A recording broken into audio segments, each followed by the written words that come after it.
Hello DevOps people, welcome to Full Stack Live. I'm Jochen, the Monospace Mentor, and this is my live coding stream. Welcome. I hope you're having a great Thursday. Yes, as before, I'm asking the important questions here. How's life? How is everyone? I hope you're doing great, and I am quite okay myself, to be honest. It's been a good Thursday so far. I'm in the process of digesting a nice McPlant, and I'm excited to do something different today. I had an idea that was inspired by a recent YouTube video I discovered, and I thought, I want to do the same. How can I do this? What I'm talking about is the video had a great animated way of visualizing requests getting sent to an endpoint, the endpoint processing the requests, and also rejecting requests while it was working. So those requests got dropped, and it was visualized in a very nice way, and the animation was great. And I was wondering, how did they do this? And then I read the article that accompanied the video to the end, and they wrote that they were using an animation library for JavaScript. I'm not sure what the exact name was, but I thought, yeah, that makes sense, because you need to basically code this and then run simulations depending on the number of requests and the speed of requests and the speed of request processing. And so it's basically programming a simulation and visualizing it in a nice way. And I thought, how would I do that? Because I am far from being fluent in JavaScript, so that would be a huge learning curve for me, not only learning JavaScript, but also the animation library. But I thought, is there something similar for Ruby? And yes, there is. There's DragonRuby. DragonRuby is a game framework, a game development framework for Ruby, but it's exactly what I need, a framework that allows me to animate stuff on screen, but have everything controlled by a Ruby script. No one drags Ruby in a corner. Praxeus, welcome to the stack. We're going to try out DragonRuby, but not to program a game, but to program a presentation, a visualization of networking events. And I'm pretty excited. I have a lot of ideas, and we'll see how far I get with them. Before that, let me quickly plug my latest blog post where I said, don't push harder, reduce friction. It's an adaptation of an earlier newsletter. If you want to read the article, it's on my blog, and it's about team efficiency and the factors that determine how efficient a team actually works, and how you can actually improve team efficiency by taking care of a specific list of things. And if you are interested to get all these articles right to your inbox, there's my newsletter called News from the Server Room, where you can subscribe to this free newsletter, which I send out every Monday morning. It's a no-fluff newsletter without any sponsorships or advertisements or stuff like that. Just myself writing short essays on specific stuff and giving you a bunch of reading recommendations that I enjoyed. Henning Tees, welcome to the stack. Happy to have you. Thanks for your follow. We are off to a great start. So, Praxeus says, I haven't gotten to read that full article, but has the gears turning on me. The title has the gears turning on me. Yep. That's great to hear. So far, I'm getting great feedback on my newsletter, which makes me very happy. Keeps the imposter syndrome at bay. And yeah, so if you want, forward it to your friends and colleagues, so more people can benefit from it. We're also off to a great start with the server room itself, which is my community of practice. We've been running a Discord server for a long time, but I intended to push it up a notch and created a forum-based community platform where we are going to do a lot of community building and community events, all related to DevOps learning. We are going to talk about system administration, about software engineering, and everything in between. Lots of community events like Hangouts, office hours, even community projects where I'll guide the group of people participating from an empty shell prompt to a running project, such as, say, a Mastodon instance or a static website built by a static website generator, protected by Let's Encrypt and everything. So yeah, this is going to be a lot of fun, and I'm happy to see people signing up for it. It's a membership community with a moderate membership fee, but I'm sure you'll definitely get a lot of value out of it as well, because it's not just like throwing up a Discord server and then leaving people to their own devices. This is a heavily hands-on community, and I'm excited to see where I can get it, and I'm definitely prepared to put in the work to see it thrive. All right, that's the advertisements done. So I would say, how about we go to DragonRuby and try to build animations with it? Let's see. I always love these hands-on things where you can actually see the results of your code right on the screen. I mean, that's the case with web development, but seeing stuff animated and stuff moving across the screen. Praxeus, have you checked your ears lately? I'm not going to drag Ruby. It's DragonRuby, not let's drag on Ruby.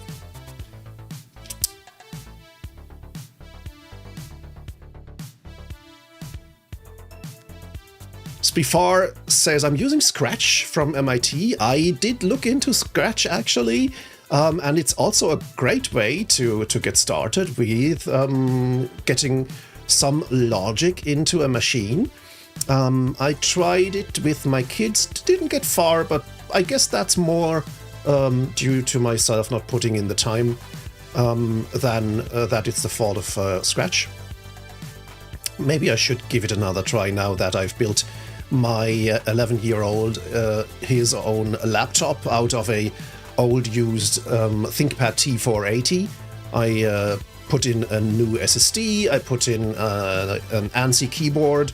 The only thing that I'm regretting is not reading the advertisement or the eBay offer fully, and I got the old, pretty terrible TN display, which is also not even HD.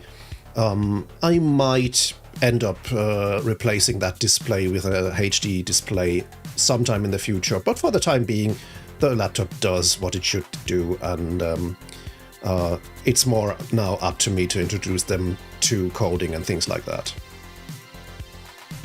So, now, DragonRuby, huh? Okay, let's get going. So, we can jump right into the... Oh, it says Z, not an X. Monospace. I think there's a DragonRuby Linux. Let's rename that into...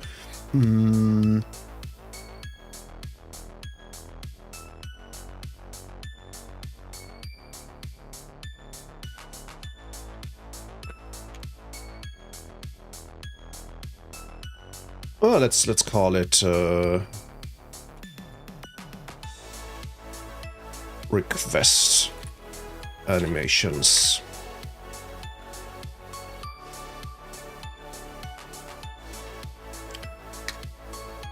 New tmux session. All right, so here we are. DragonRuby comes as a as an archive that you simply unzip, and then you have the whole DragonRuby runtime and an example code in the my game directory.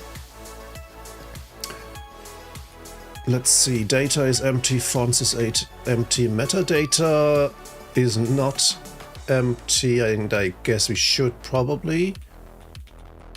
No, it's nothing that's example related, I guess. We'll have to... No, since we're not publishing a game here, I don't think I'll have to even update this file. No iOS metadata necessary either. And... oh, that's nice. We have some pre-defined sprites. A black sprite, a black circle, blue circle. That's exactly what we need to do our animations. Not sure how these are going to look. Isometric in different colors, but there are squares. Nice, yeah. I love that we already have these abstract graphics ready for use. Awesome, awesome, awesome. Okay, so how does this work? Well, in the most simple way, let me drag that to the side a little bit so that we can at least see the most significant columns here. What DragonRuby does is it runs this tick method 60 times a second, and so everything that should happen on screen gets coded in here. And I've just copied this simple tutorial example where we set in the arguments of our animation the state dot rotation to 0 if it's not already set. That's what this or equals does. Then we add a text to the labels outputs, and that text appears at a specific coordinate. And then we add a sprite to the sprites collection, which also has a specific position, and I think that's width and height. And here it's the DragonRuby.png, and for the rotation, we use the args state.rotation that we initialized up here. And then we modify rotation by subtracting 5, and this happens 60 times a second. And what this then looks like is this. Let's start DragonRuby. That's our application. And as you can see here, we have the Hello World label, and down here we have the DragonRuby logo as a sprite, which rotates clockwise by, I guess, 5 degrees every 60th of a second. And if we change something, like we, for example, let's change the rotation speed to only 2. When I save this, the application automatically updates, and now it's rotating a little bit slower. Balthazar joining us. Welcome to the stack. 60 ticks a second sounds like making a game. Yep, but we're not making a game. We are making a visualization, or shall I say a simulation. I'd like to animate HTTP requests, and they are processing, and HTTP requests getting dropped and things like that. So it's basically going to be a simulation of different scenarios, like load balancing, for example. What happens if we send this many requests to only 2 machines, and they can only accept say, so many requests per second, or they take so much time to process a single request, and until that's done, it can't accept another request. And so we should see a lot of requests being dropped, and those drops also need to be animated. And yeah, so it's going to be game development, but for visualization. I intend to use that in my courses and in our workshops. And yeah, we'll see how far we'll get with that. How are you doing, Balthazar, today? Hope you had a good start into your Thursday. It's Thursday already. How can that be? Wasn't it Thursday just the other day? Really strange. Okay, so let's maybe start with simply changing the shape here. How does... I haven't yet read the manual for DragonRuby thoroughly, so let's make a few assumptions. We have the sprites directory here. And the DragonRuby sprite is not on the top level directory here. I would assume it's in MISC. No. Ah, is it in... Wait. Is it in my game? Let's close all of these. No. Interesting. Then where is it? DragonRuby.png. It is in the main directory. Okay. Ah, yes, it's here. So I guess we'll have to use a full path if, say, I want to use the square, the green square. Let's use a green square. So that's going to be in my game /sprites / maybe Vim can help me here. Sprites.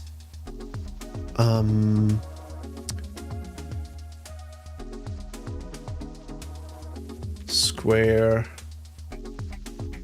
Green.png. It doesn't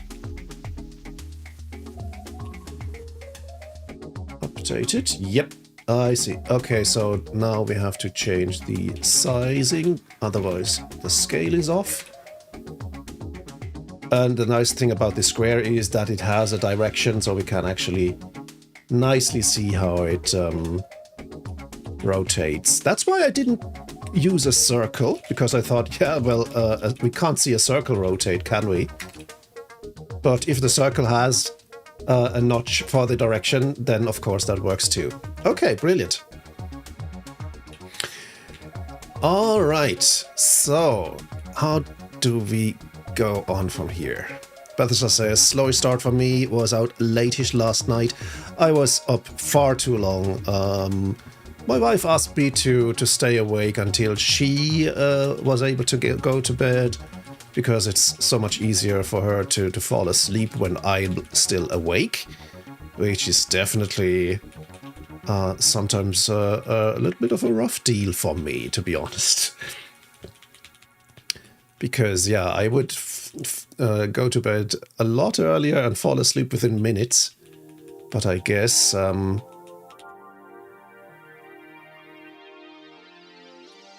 that's what you do for love.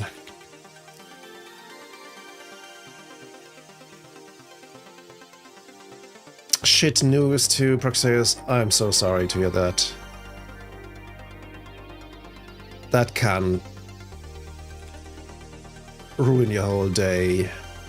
I have a habit of reading the news early as well.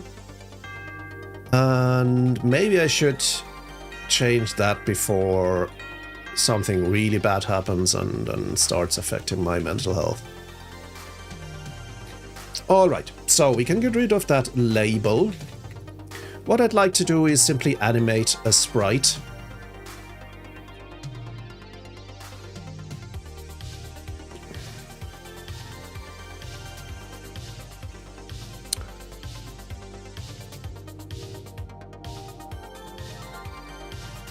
I wonder how this works though.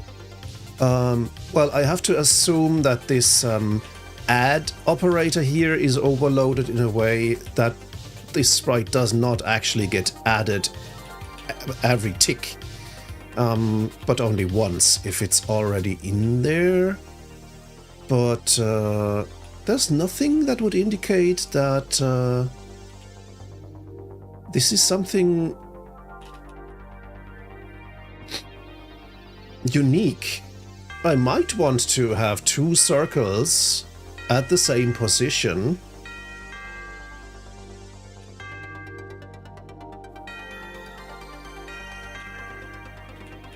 Okay, I guess we'll have to take a look at the DragonRuby documentation.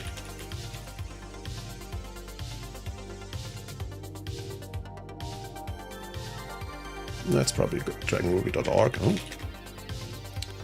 Yeah, okay, here we go.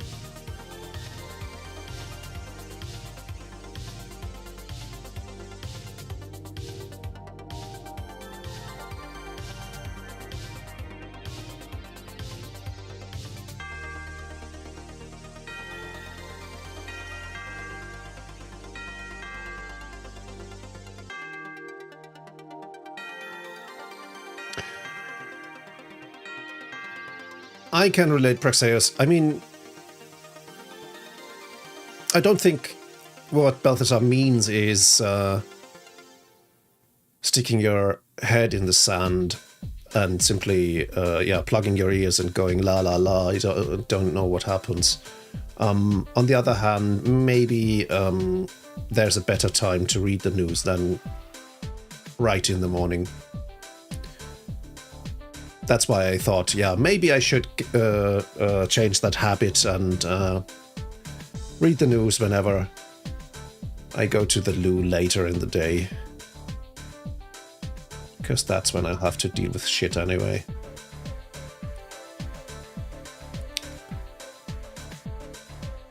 Okay, so someone thought it necessary to inform you. Yeah, not much that you can do about that, I guess. So, let's see. The game loop. Okay, here are a few rules with regards to game development. Your game is all going to happen under one function that runs 60 times a second and has to tell the computer what to draw each time. That's an entire video game in one run-on sentence. Here's that function. That's tick. Breakdown. Main.rb is where the Ruby source code is located. Yeah, fine. Once your tick function finishes, we look at all the arrays you made and figure out how to draw it. You don't need to know about graphics APIs. You're just setting up some arrays. DragonRuby clears out these arrays every frame. Okay.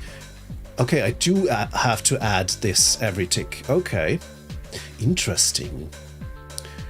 We're going to add some graphics, so I have to add that every time. Interesting. Okay, that makes much more sense. So we add this with the current rotation, so it's... Okay, I have to regard every tick as a snapshot, and I'll have to basically render that snapshot every time.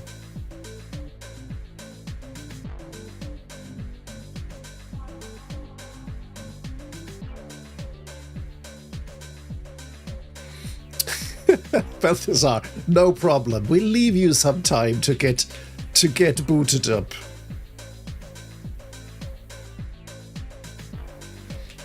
Okay. All right, so let's animate something across the screen. Let's take one of these circles. We can use something more appropriate later, and we'll animate that. And then I guess I'm eager to get into object-oriented programming here.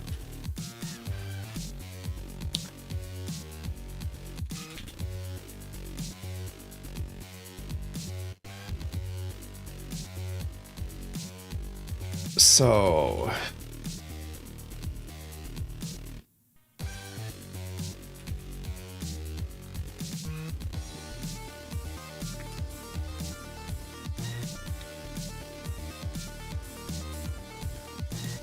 Can I? Yeah, I think I can initialize variables outside of the tick method, can't I? So let's try this. We'll say x0, y0. No rotation so far. We'll simply add a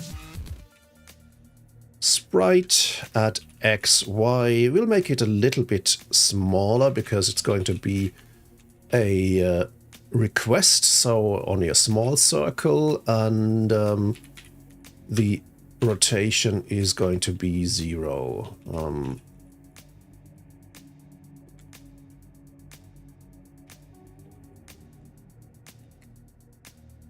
If I save that, we have an issue. And that's because undefined method X for main. Okay.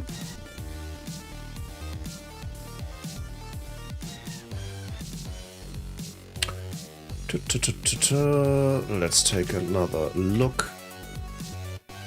Coordinate system, yeah, that's good to know. 0, 0 is bottom left. Okay. So we would have seen it in the bottom left corner. And positive numbers go up and to the right. So it's basically like a Cartesian coordinate system, huh?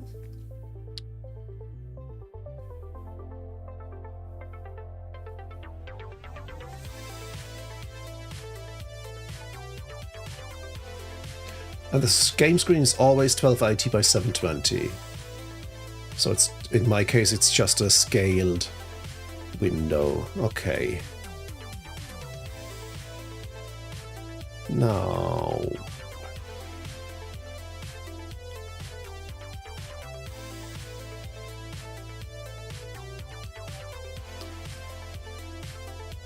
I don't really love all these initializations in this or equals form.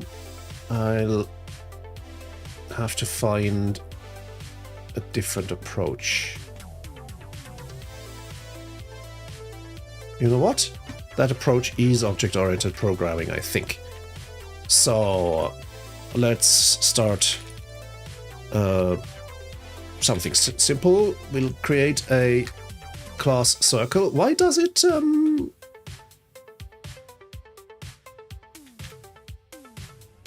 Oh, I think... Didn't I disable Copilot here? Apparently not. Let's do that now. Let's go to my dot files. Copilot should be disabled in here, isn't it? Apparently not. But now it is. Okay. But it's not completely in the autocomplete lure. There's still a reference to it, which is not going to work. So let's go into NeoVim configuration, autocomplete, Copilot. This whole section needs to go.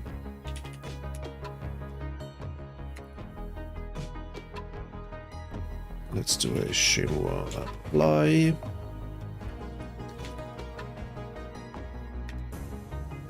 And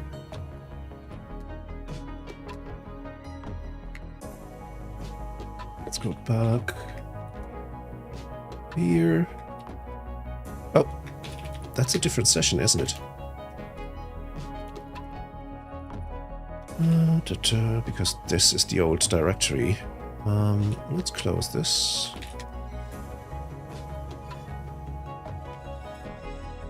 Here we go. Class circle. And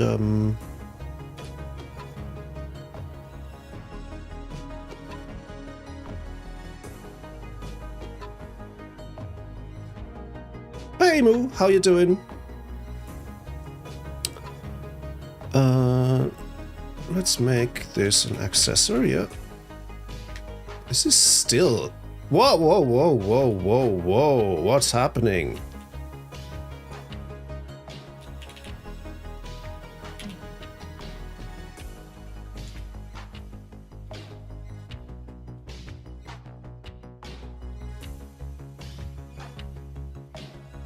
How is... Didn't I? Getting confused. Why is Copilot still active in here? No. Okay.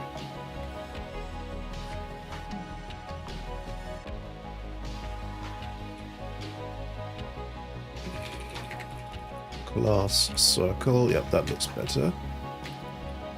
Attribute accessor X and Y. Initialize. We'll set X to say 10, Y to 10.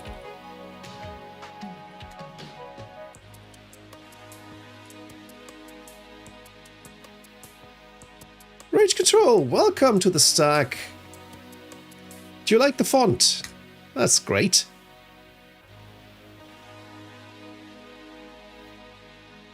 So, okay, we'll have to initialize these object instances every tick.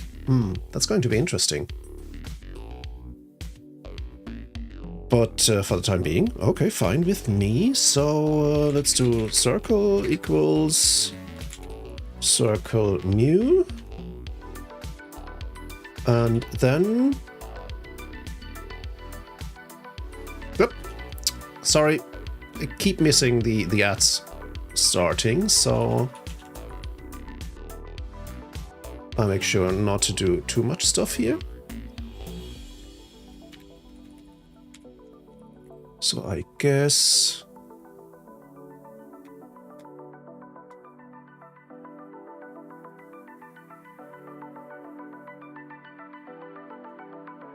I'll call it sprite. We'll have to do the whole object-oriented design when then things start to crystallize. So we'll return an array.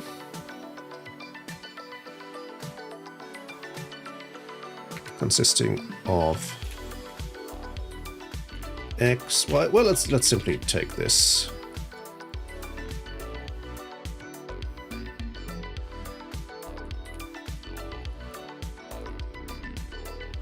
And simply make those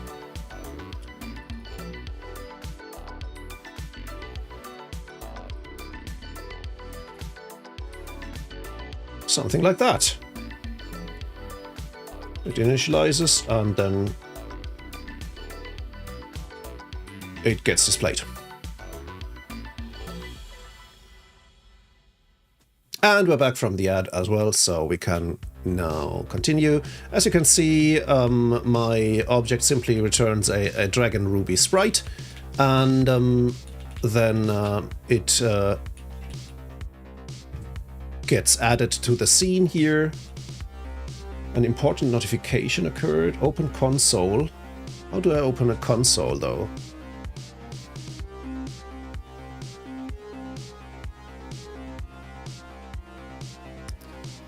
Balthazar's a ninja who is secretly everywhere?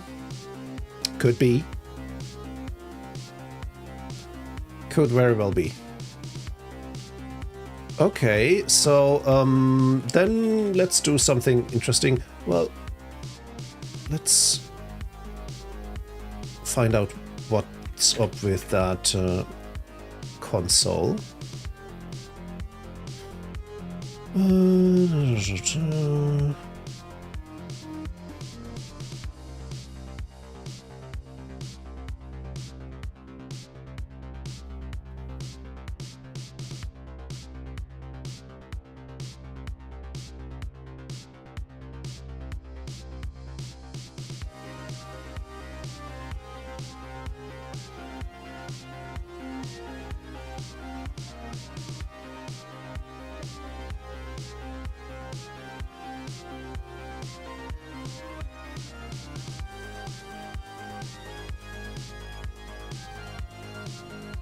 Does the show console...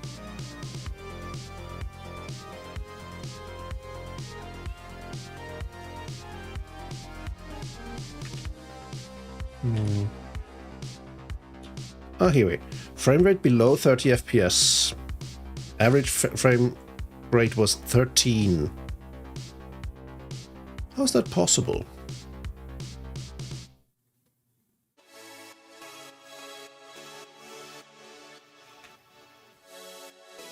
Let's stop this and restart it.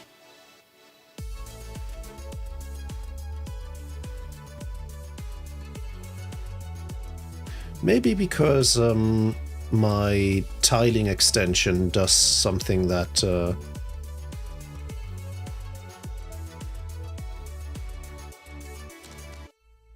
impact performance.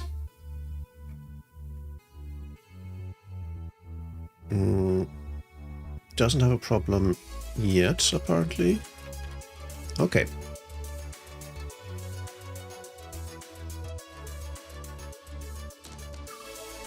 Oh, Balthazar, you might be right, actually. And that's also probably related to my tiling extension. I'm trying out Paper WM, which is a GNOME extension that does kind of a horizontal virtual desktop tiling. And some behavior that I notice is, for example, if I enable the preview in OBS, and I pull my mouse into a different workspace and a different monitor, the preview in the OBS window gets deactivated. So that's the first time that happened to me. Usually that preview stays on. I don't mind it going getting shut off, because I usually don't have it on screen anyway, but that's definitely a different behavior than before I used this extension. And yeah, you are right. That might simply be because I am not moused over the window. That's good to know. Thanks for that hint. So it's nothing that I should be concerned about. All right, so let's get some movement in here. I have no idea. Well, let's do simply a horizontal movement.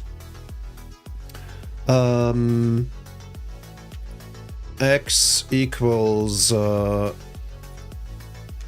X plus 5 modulo,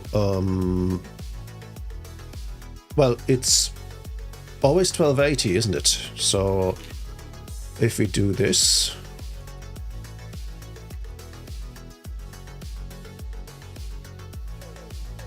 and also call animate in here, circle dot animate.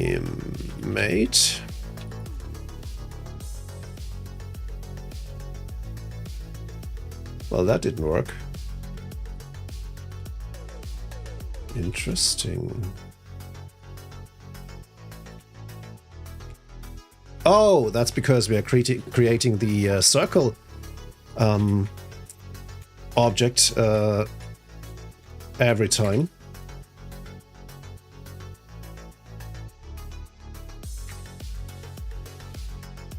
Still doesn't animate.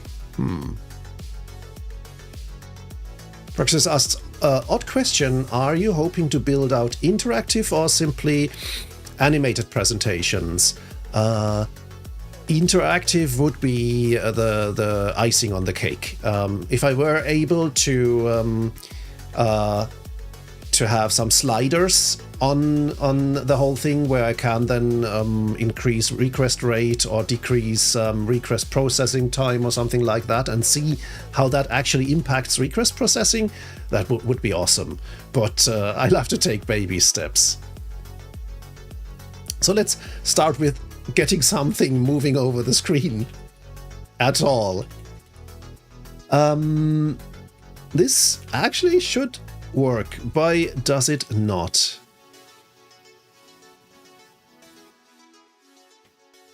It's not the modular, is it? Can't imagine it being.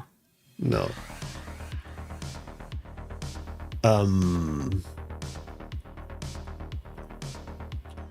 What's wrong? we add circle sprite to this, and so let's start debugging things.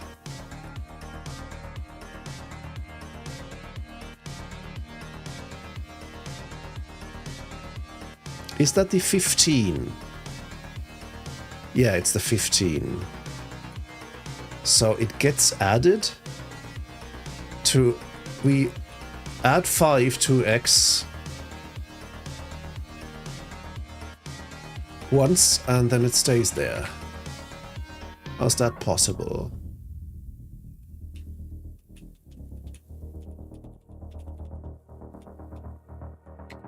When we have this here.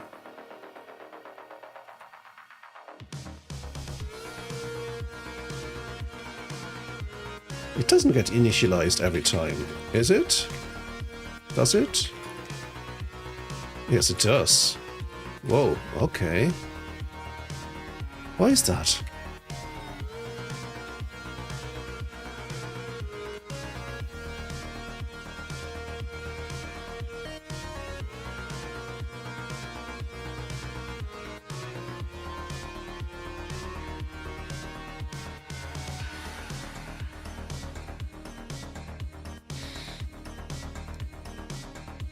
Yeah, I have something like that in mind, Balthazar.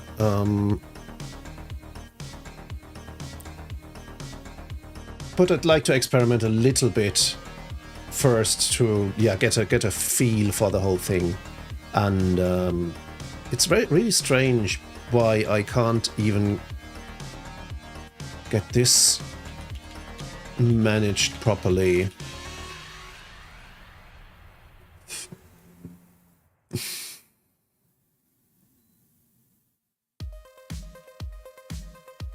I would assume that this gets recreated every time, but why?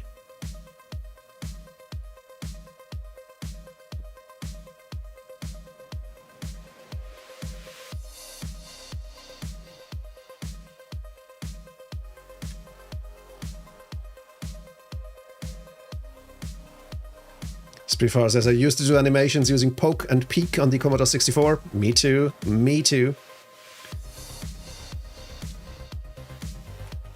You're right. Where's my memory consumption here? 78%. That's a lot, yeah.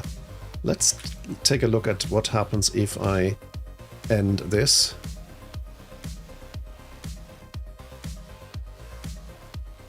It's still 78%.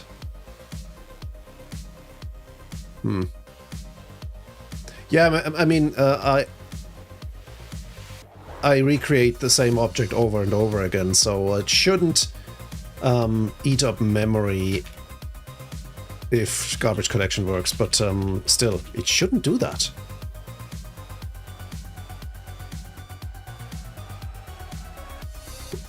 Praxis asks, when developing, when do you build a library? Do you ever build a library first? Or an engine or something like that? I guess I'd... So, as far as I thought this through... excuse me.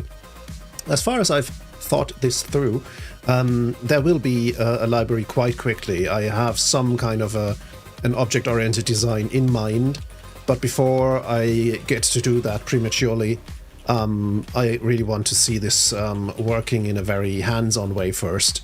And then we're going to build something like an abstract sprite class or things like that, or an actor-based pattern, as Balthazar suggested, something like that. So that's definitely going to be the case quite quickly, as soon as I think I have the basics under my belt. Now,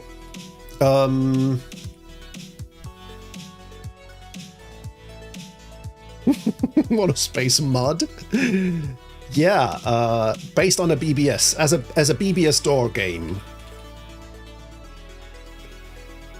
Henning, she says docs recommend to use global variable for it with a $sign. Huh. over Telnet, yeah, of course, or as a dial-in. Dial-in will be difficult. I'm not sure how to get a landline here, actually.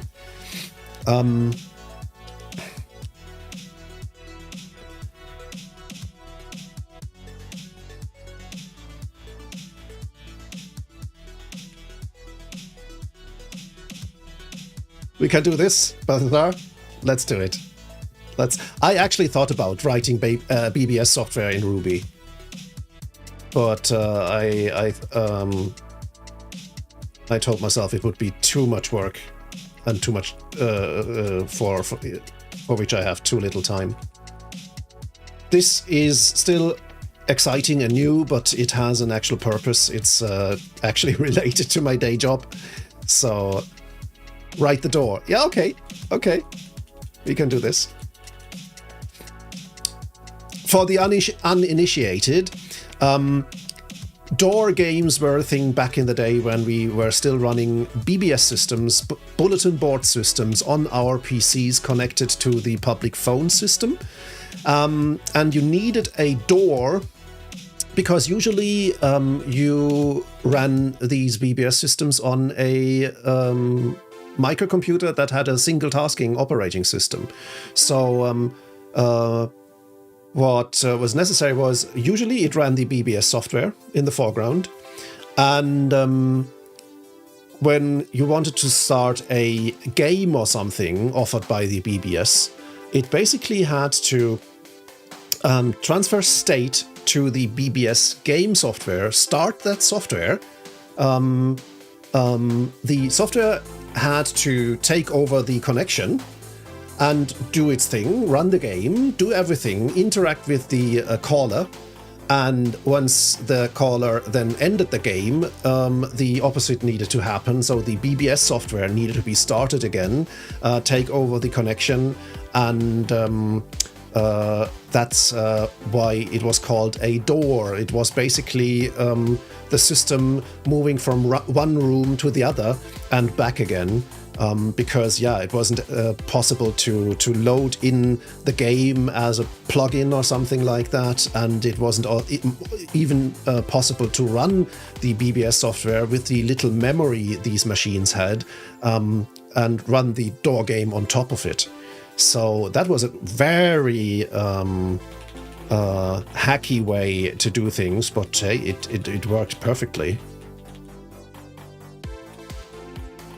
And yes, of course, nowadays we don't use... There are still BBS systems, but they usually rather use Telnet connections than dial-up. And of course, doors aren't necessary anymore. And so, as Balthazar says, they run as a virtual serial connection. They still basically emulate the same behavior, but in a virtual way.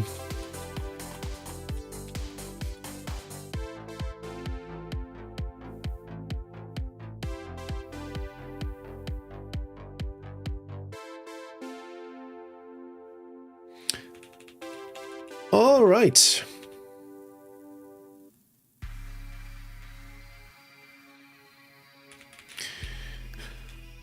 Henning said global variable. Oh, look at that. There is this args and especially the state in here. And that's pre-initialized, and that's basically a global variable. So how about we use args.state? Args.state.circle. Then we use args.state.circle.sprite. This is ugly, I know. When we'll make this a little bit easier. args.state.circle.animate. Now let's run this again. Here we go. And yep.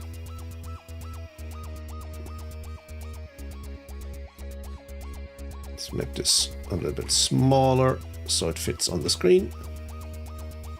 Okay. Okay, now it does what it's supposed to do. Okay, see, that's what I meant. I need to understand the inner workings of DragonRuby before I start building intricate buildings and architectures on top of it.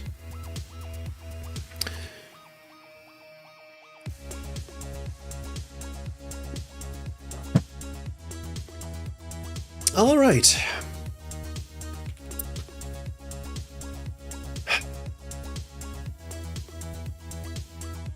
Speaking of architectures.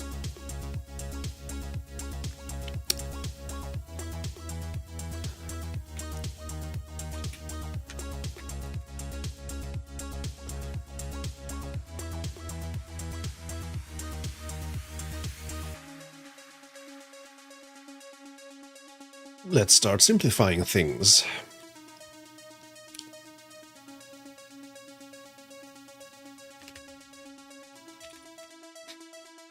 So we have this args argument, and actually I don't like this kind of syntax.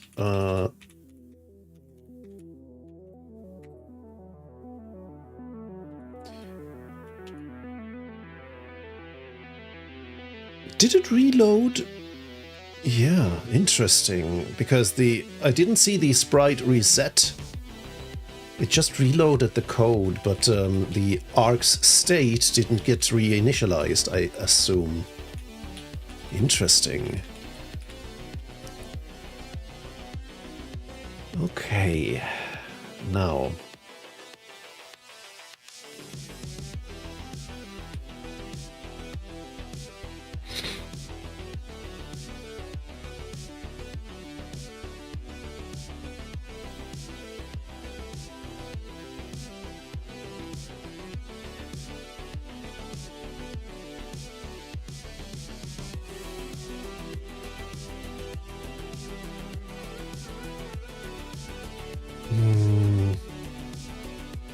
I shouldn't go too far ahead.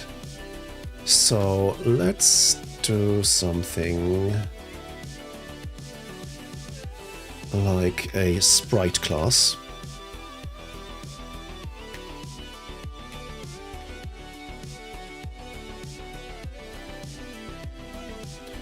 So we'll have something like an X, a Y, a width, a height,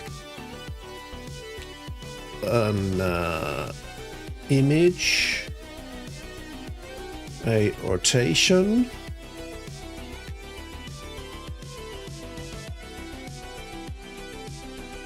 and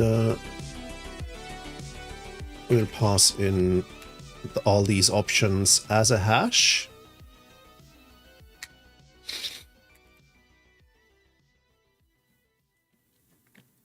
And then we'll simply assign them internally. So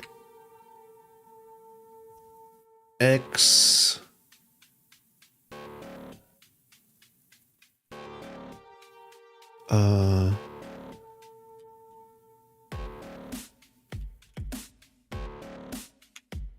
we'll use a method option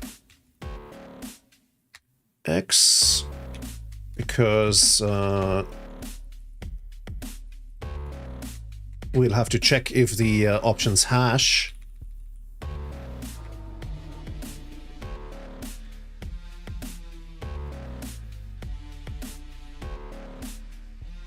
even has a key like this. So if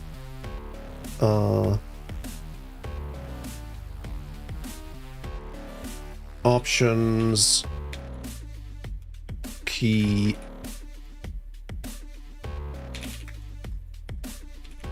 I don't know why my syntax highlighting or my editor keeps re-indenting stuff. Then we'll return options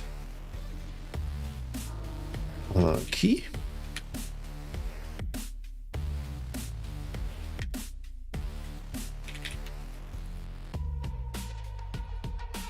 If not, let's make this explicit. Not sure if Rubocop will complain about that later, but I think it's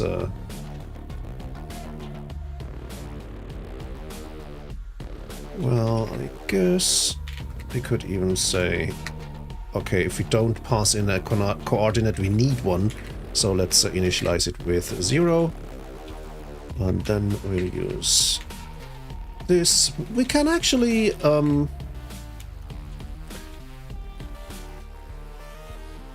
do something like this and simply return the default. That makes things a lot easier. And then we'll go ahead and say width is option width, or we'll make it say 10. Same with the height, option height 10. Image option image or something. We'll use the DragonRuby PNG. DragonRuby PNG.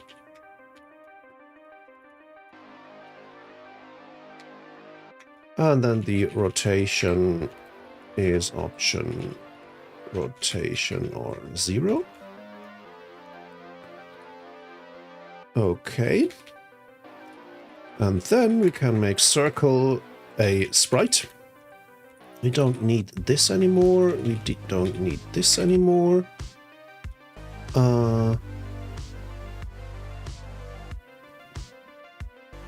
Praxis asked, how often do you outline your code with pseudocode?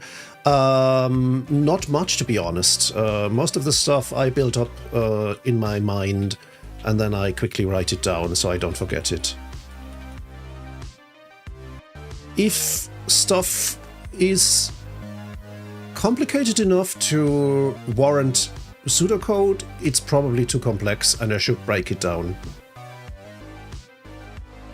Because as you can see, I try to write little subroutines and methods here and start abstracting stuff away and extracting stuff out and things like that. So, no, you're not bad at coding.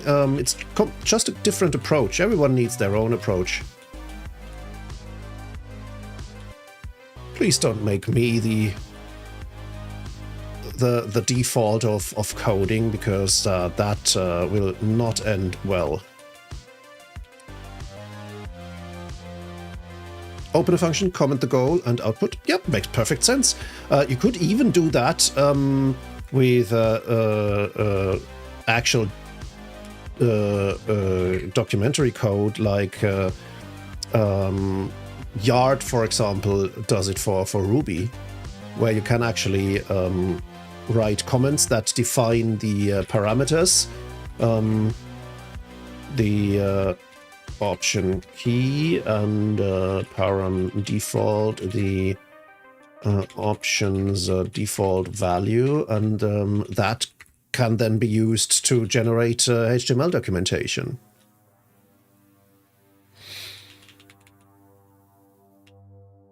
Now, let's fix our code here, because, of course, we've broken it now.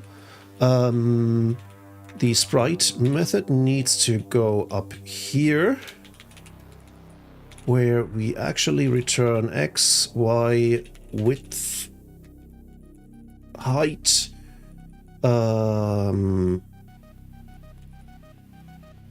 We'll use this here.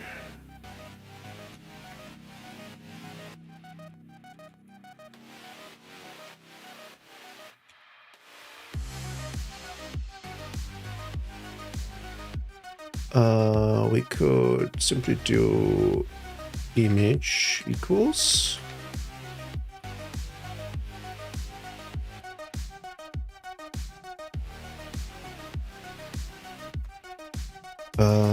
no, wait,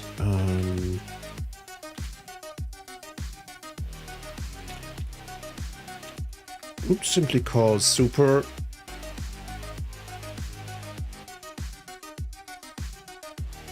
be like this image.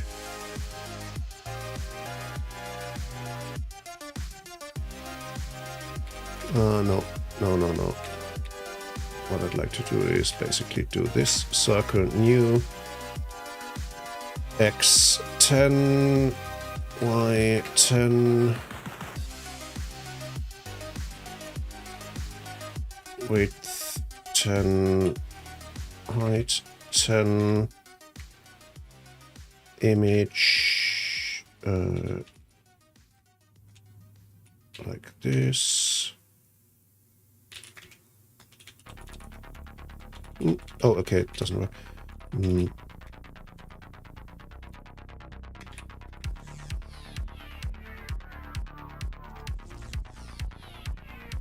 So something like this. No idea why an end got in here. So we'll build that new circle.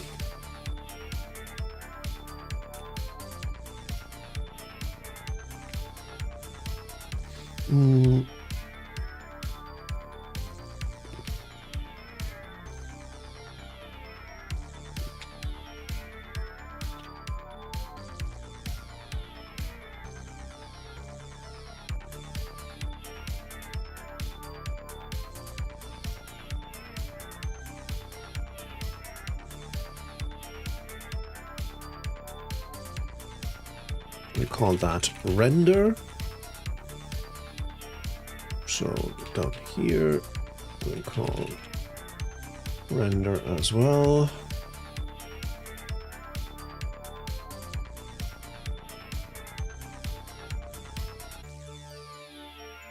It says superclass mismatch for class circle. Am I building conflicts here? Oh, another ad break. Henning, yeah, you're you're perfectly right. Of course, I re-implemented the fetch method. Oh dear.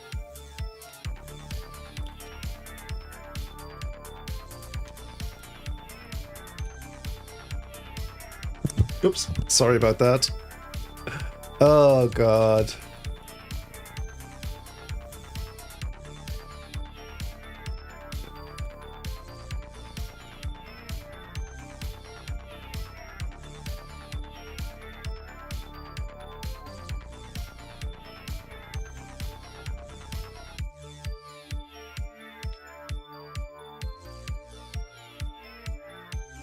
What's the problem with that superclass thing? Am I conflicting with DragonRuby?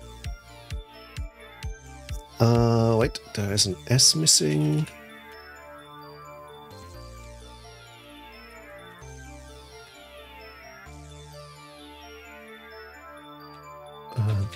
Don't have to store that anymore. I would assume that sprite might actually be taken. Can I simply rely on having a clean namespace here?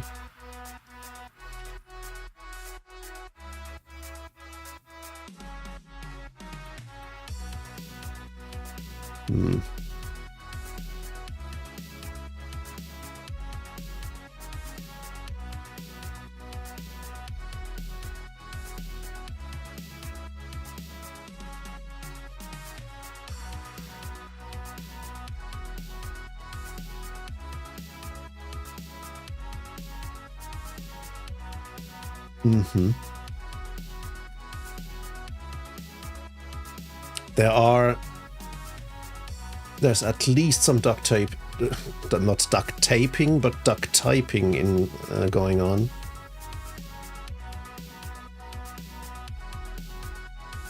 Oh, it just needs a primitive marker method, and it needs a few accessors, and that does the trick, and we can simply append that directly to the solids without having to turn that into an array. So maybe sprite is already taken?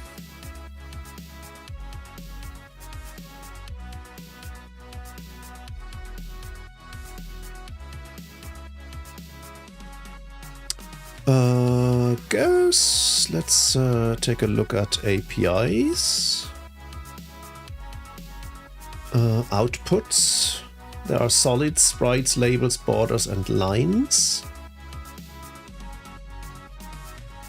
Here, for example, we don't have an arrays, but a hash, which already makes more sense than having an array of anonymous values. I like that much better. And then primitives are rendered first in, first out. Rendering order, solid sprites, primitives, labels, lines, borders, and debug. Okay.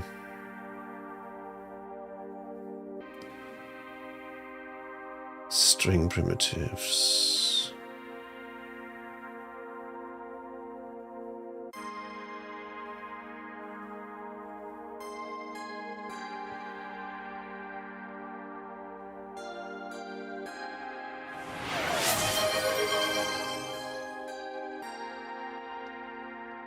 Praxeus asking for an RFC.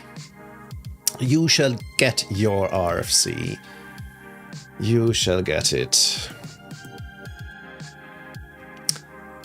All right.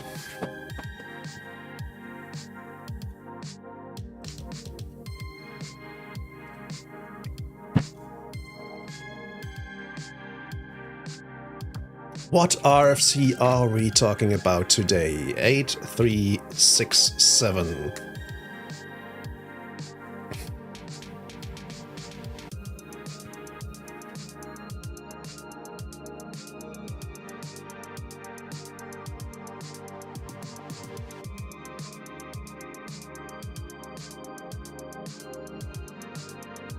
Okay.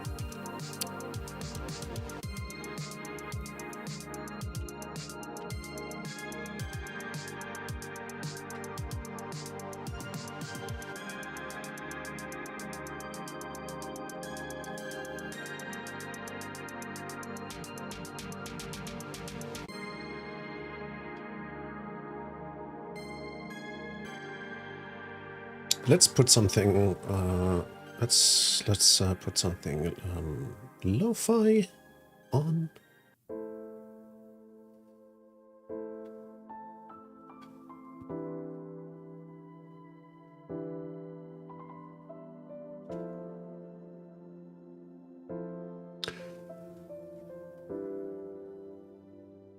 IETF RFC 8367.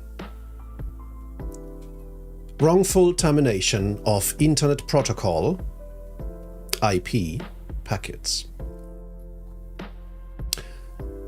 Abstract. Routers and middle boxes terminate packets for various reasons. In some cases, these packets are wrongfully terminated. This memo describes some of the most common scenarios of wrongful termination of Internet Protocol packets and presents recommendations for mitigating them. Section 1. Introduction. IP packets are often terminated by network devices. In some cases, control plane packets are terminated and processed by the local device, while in other cases packets are terminated, i.e. discarded, due to a packet filtering mechanism. Packet filtering is widely employed in network devices for sanity checking, policy enforcement, and security. IP routers and middle boxes such as firewalls often terminate packets that do not comply with a predefined policy. Unfortunately, some filtering policies cause false positive or unnecessary packet termination. Moreover, these wrongful terminations are sometimes biased and discriminate against packets based on their color, age, origin, length, or IP version.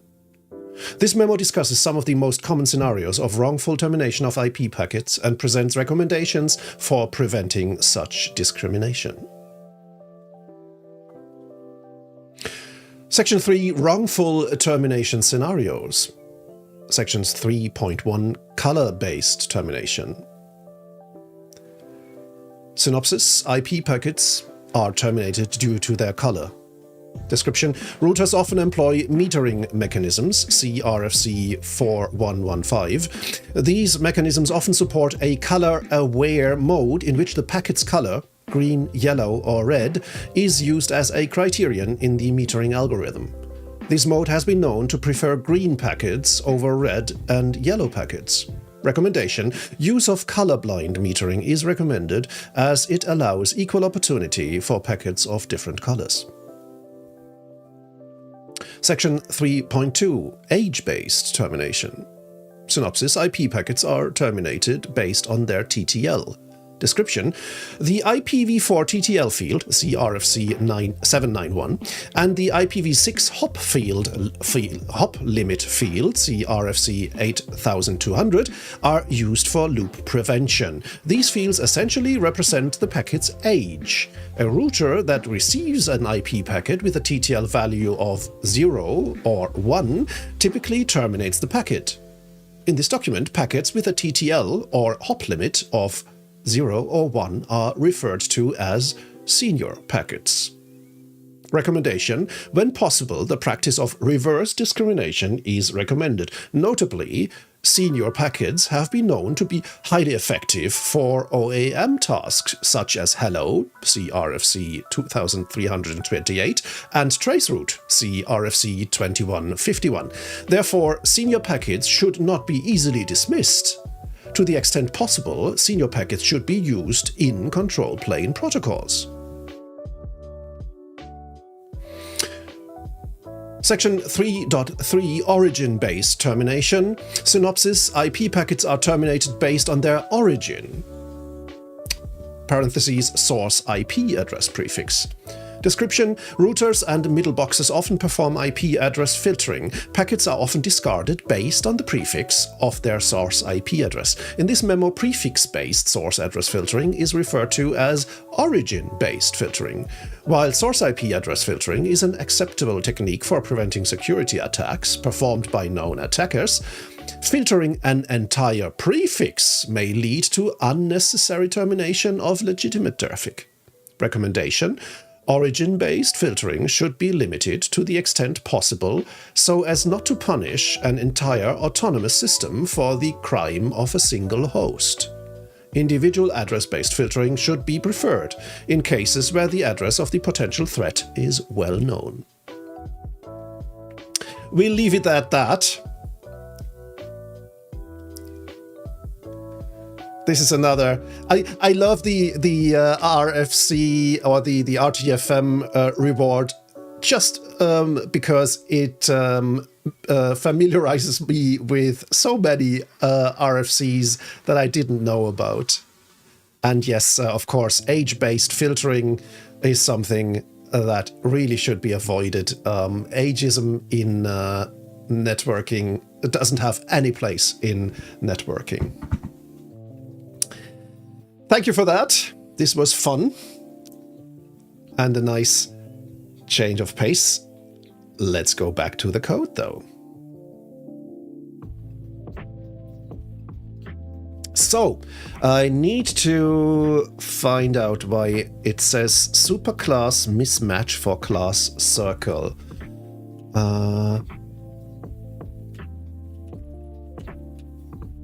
Let's see. If I change the class naming here, so it isn't likely to clash with existing classes, does this still create a problem?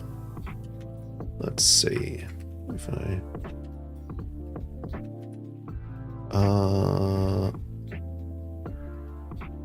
not sure actually. Let's close this and start fresh. It doesn't seem to have a problem anymore, but it doesn't seem to be working anymore too. Let me see. We create a circle with all these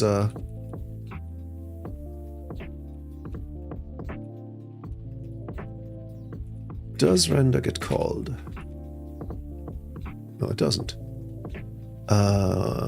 Wait, what's going on? did reload. Metadata, not required fields, that's not a problem.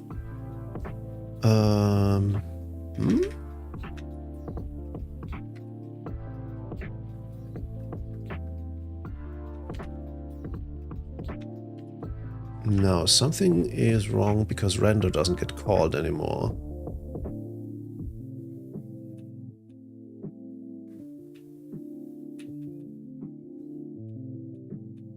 So it was actually that sprite is a reserved class in DragonRuby. Don't know why it doesn't work anymore though. We're creating a new circle init. Oh, it's the sprite init, or whatever init, I guess.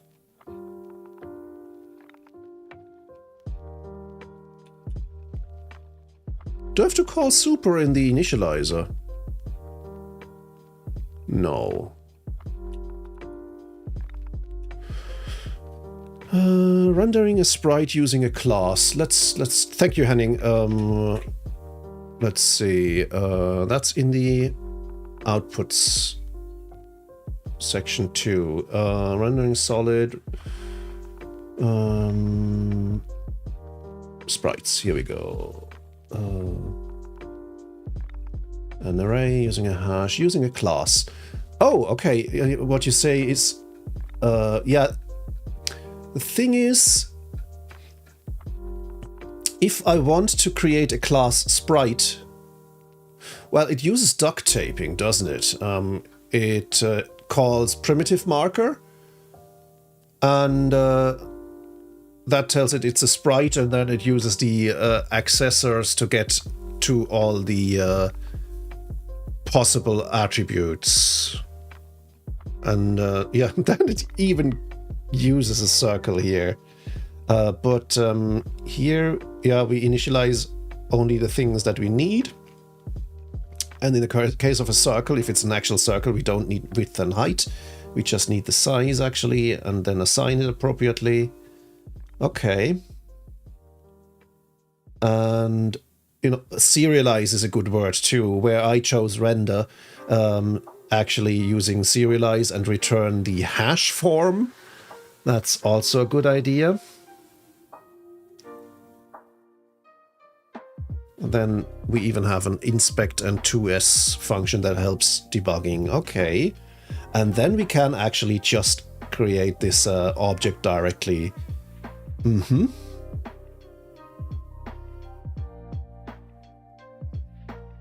Maybe that's exactly where the superclass error comes from, because DragonRuby tries to call flip vertically or something like that, gets a method missing back, and then it tells me, yeah, that's not the superclass I was expecting, because this superclass, namely sprite, should actually have a flip vertically method or an anchor underscore x method or something like that. So yeah, that's probably what's happening here. But yeah, since we already have that, let's copy the sprite class. That's a good primitive that we can use here. Lots of attributes that we need, and then of course we'll have to do this.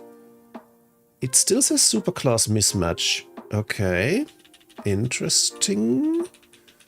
But that's because for some reason I botched this. I have no idea how that happened. Still superclass mismatch for class circle. Yeah. How am I supposed to? Oh, we can go right here and say circle new. So let me grab this. And of course, we'll have to change a few things. So we'll do def initialize. For the time being, we'll make it static. And basically grab this. I hate how, I guess it's Amir, doesn't use parentheses. No, that's not what I meant.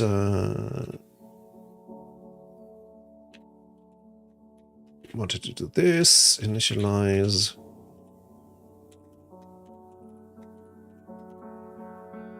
Okay, fair enough. Yeah, let's pass in these things here. So for the time being, they are unnamed parameters, so it's going to be 10, 10, 10 for size. We don't need height, and then the path like this.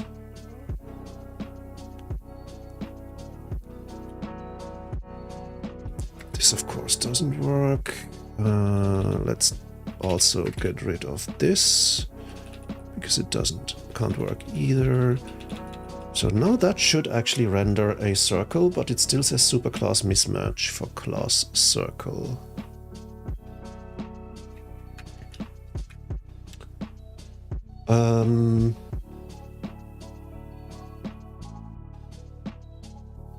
Do we need serialize?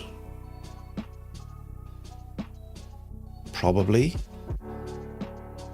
I guess inspect and 2s are helper functions for the developer, but serialize might be necessary might be required from the API. So let's add that.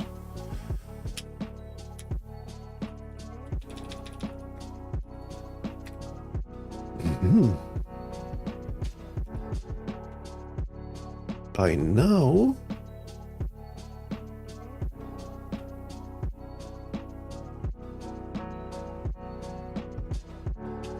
I also hate how the spaces are missing.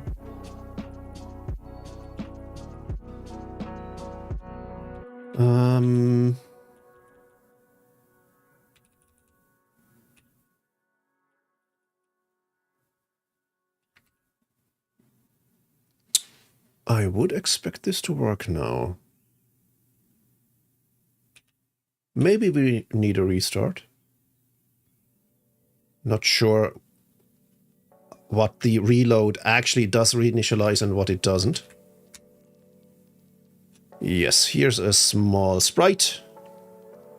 So yeah, I guess sometimes we need to restart the whole thing just to initialize it completely. Okay.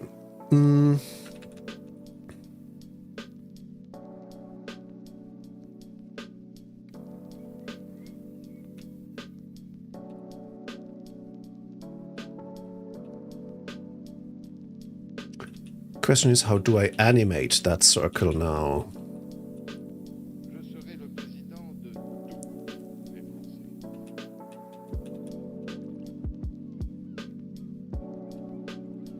What happens if I disable this?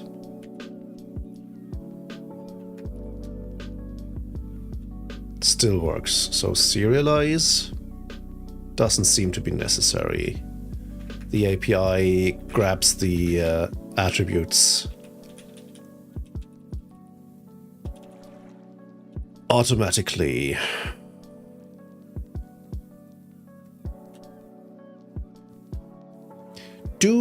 Is there a function that do these objects maybe have a tick method themselves? The _sprite class macro adds all properties. Oh, amazing. Needed to render sprite to a class. This removes the need to manually define. Okay, you could have told me that earlier. So we'll simply say attribute sprite and that's it. Okay. Okay.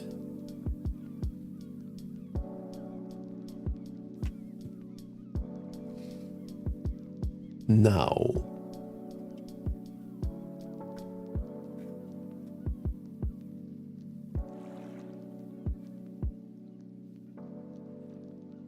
primitives, args output.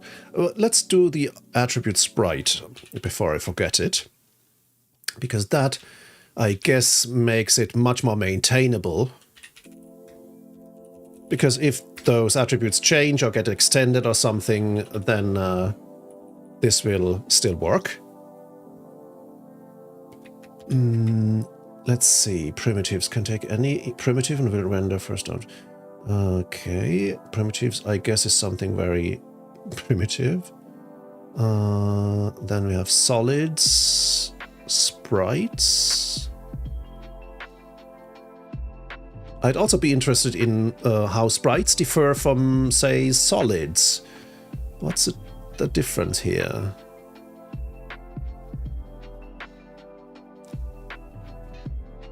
Okay, so sprites. Properties. Okay. Anchors and rotations. Yeah, lots of stuff. We saw that earlier in the attributes list.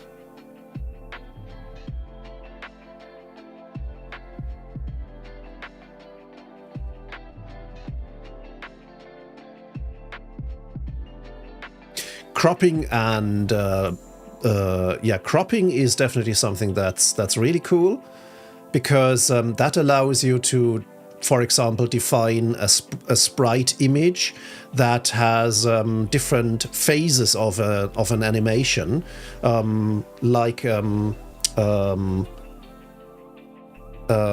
of these flip comics where you simply put them next to each other, and then you simply define the source, which image it's supposed to use, and then you can cycle through these motion phases. I've seen that done in a tutorial. Now,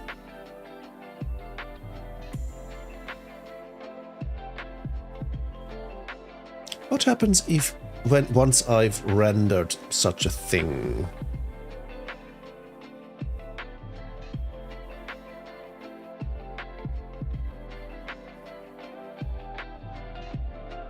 That's the project philosophy, not the design philosophy.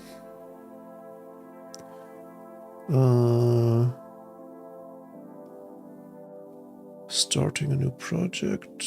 Don't think. Yeah, that's just repositories. Documentation is a little bit sparse, I think, or maybe it might also be that I'm not looking for the right stuff, but sprites, properties of a sprite.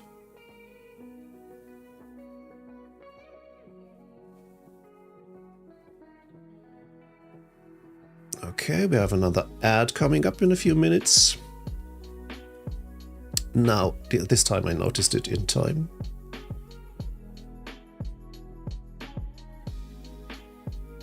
You know what? Let's trigger that ad right now, and in the meantime, I'll keep searching the documentation for the stuff that I'm looking for, and after the ad break, I can explain stuff, my findings. Okay, I'll see you in a few seconds.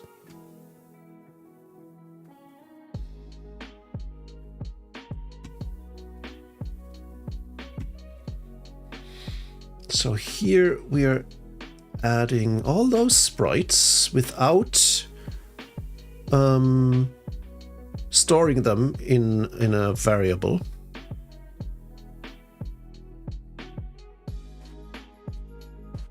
But we are also not animating them, which is a pity.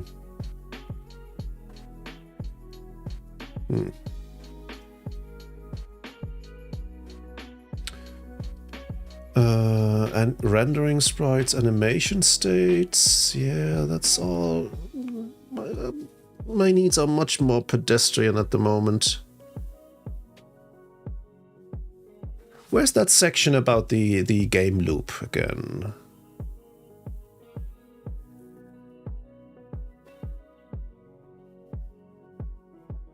Here, in getting started. Okay.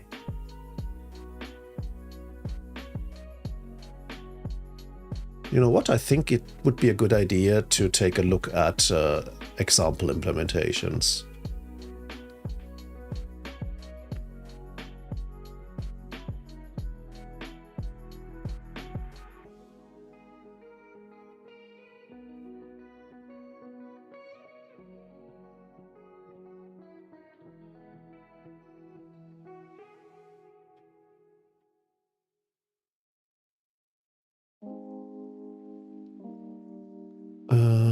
That's how to create a repository. Not interested in that. Rendering basics. So here we are adding labels, lots of labels.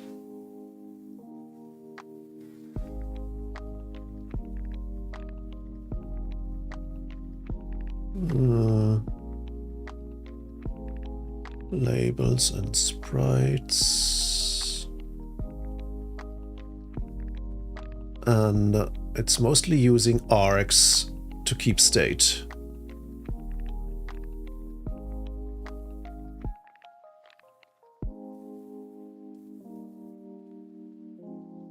Okay.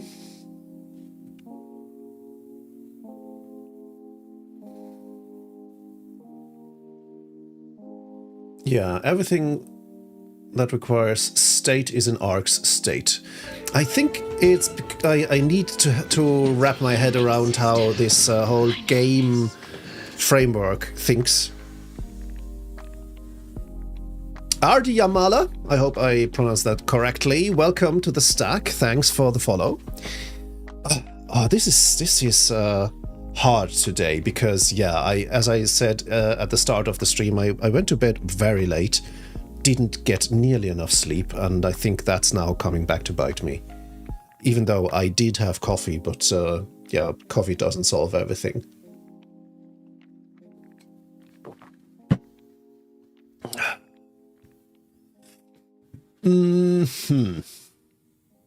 But I think we're getting there.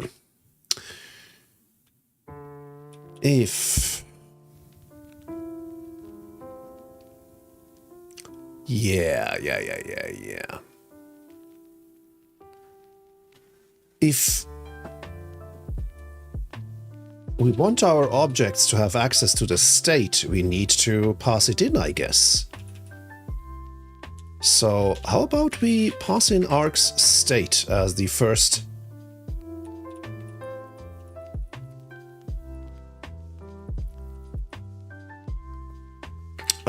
parameter here.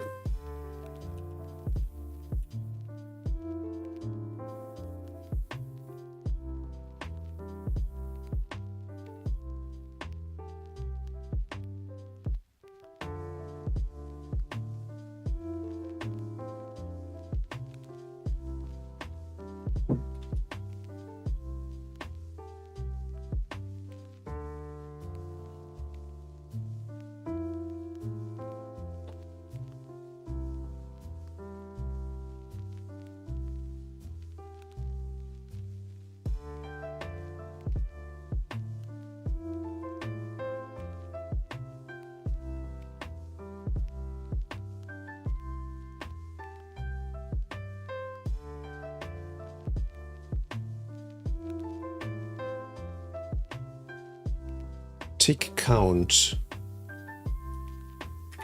Yeah, why not? Let's work with tick count for the time being. Tick count modulo 1280.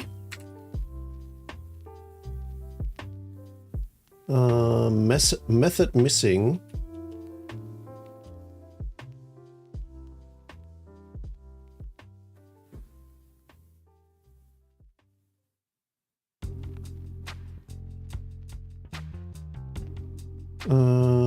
State. Yes. This.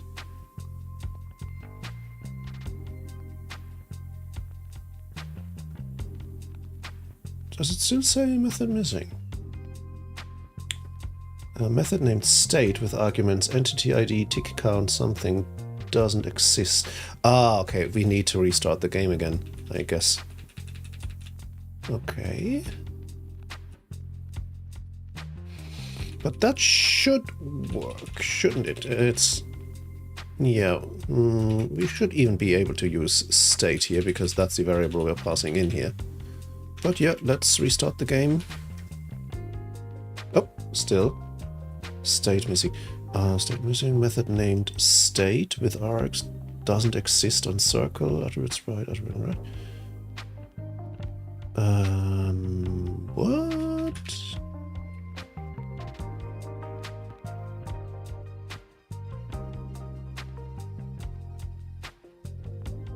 Is it because of state? Is this another reserved word here?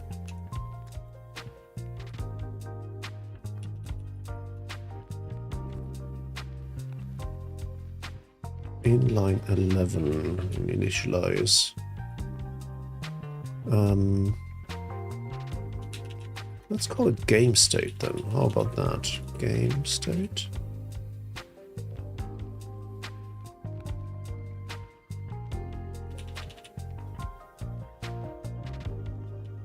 Oh dear. Oh, we're calling self state here. And that, of course, is not...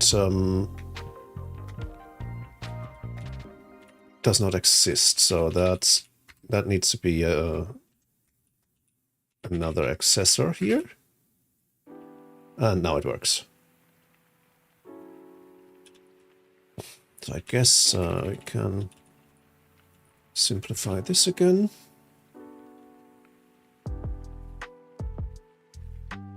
Adiamala, thanks for the feedback.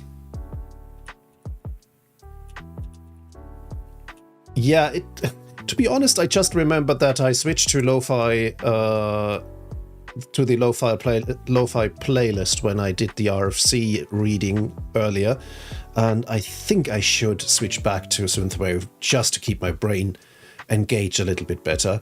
I hope it doesn't take away from the chill mood too much, but I think I need a little bit of a beat to keep me going.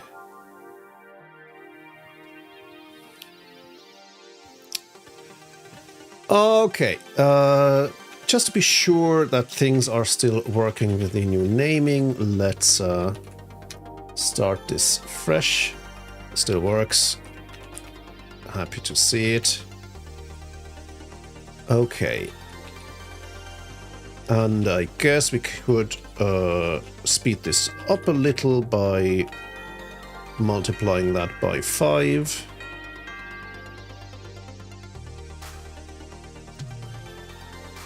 Okay. Cool.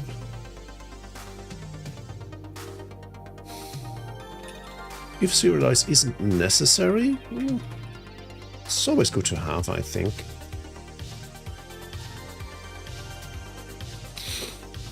We don't need animate anymore, I guess. Otherwise, we'll simply introduce a tick method or something like that. And I guess that's when we need to introduce something like a sprite manager or something where we can actually delegate the game ticks to a class that manages everything that is on screen and then asks everything that is on screen to update their state accordingly. Let's switch style to what I'm usually using. Okay.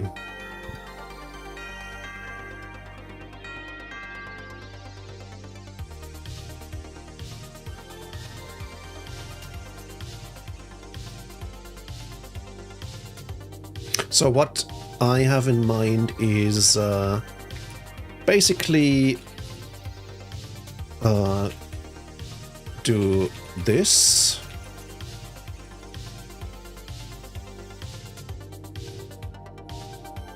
I mean, if we have to add that every time, we can actually initialize that without even having to memoizing it.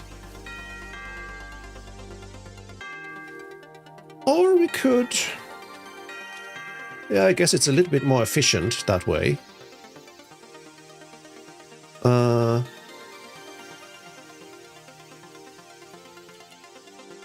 in this case, it probably needs to be a global variable. Okay. If the memoizing should even work. Yeah, okay, I can see why there's a global variable necessary, because tick is a method and circle is a local variable. It's scoped within this method, and so if we call this method for each frame, circle will be recreated anyway because it doesn't exist yet. That's just if we can access the state. So we could also do something. Okay, getting convoluted here. Circle. So what I had in mind, I'm mumbling, I'm starting to ramble here. What I meant was I could do something like circle equals arcs state circle, or if that doesn't exist, then we'll create a new circle, and only if that doesn't exist. That way the class doesn't have to be reinitialized all the time. And what I wanted to do was to initialize it with X. Okay, now it did get restarted, reinitialized to 10, and it doesn't change anymore, of course. But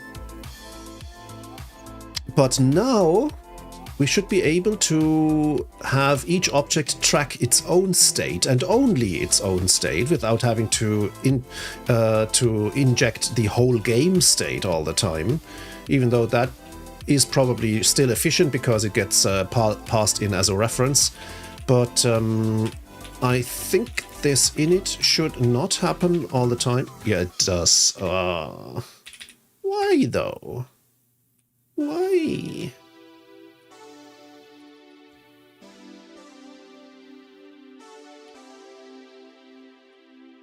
Oh, because we never update arcs state circle.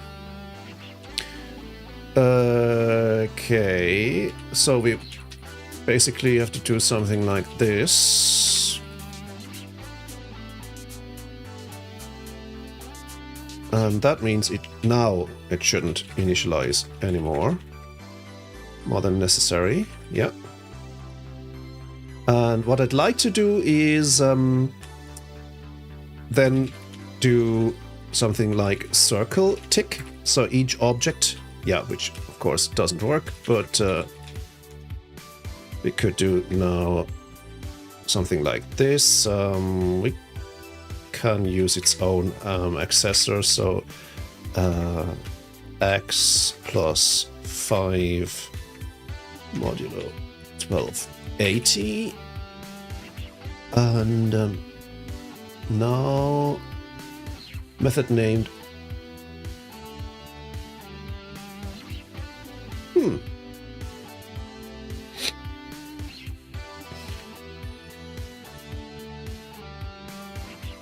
x plus 5 is nil. Do we actually have to use self x, which is ugly? We do. Interesting. Yes, because that is from the sprite superclass. Okay. This is still ugly, but it looks much more like what I have in mind, which is we'll create a bunch of objects, and then we can call tick on each of these objects, and they do what they need to do. And that way things start being compartmentalized in each class, which is what I want to end up with. So this is much more what I have in mind. And of course, I don't want to have to call tick on each object myself. I need basically an object that keeps track of all the objects that are in play at the moment, and then it goes through each of them and calls tick. And that way we can actually animate more than one sprite, or as many sprites as we want, actually. And initialization gets much more easier too.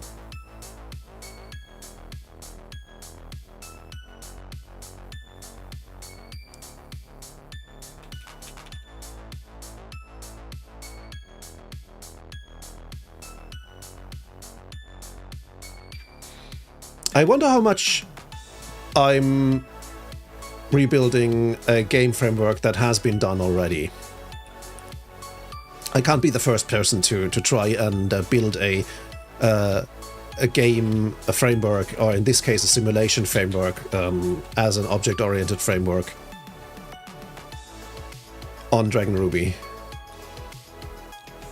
But still, that's fun. Okay, where are we in time? Okay, it's 4 o'clock already.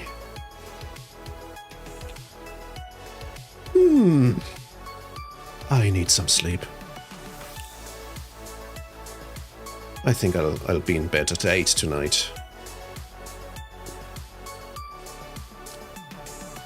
All right. We're making progress.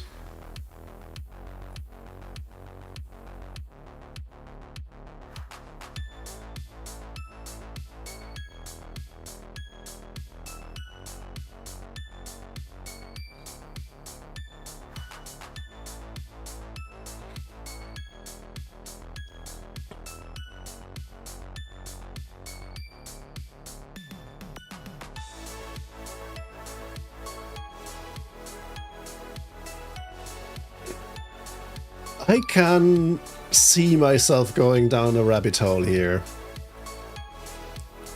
Because, so just to give you an inkling of what I have in mind, this is supposed to become a simulation where I can visualize requests being sent from A to B, and B either accepting these requests and then processing them, or rejecting them so they get dropped.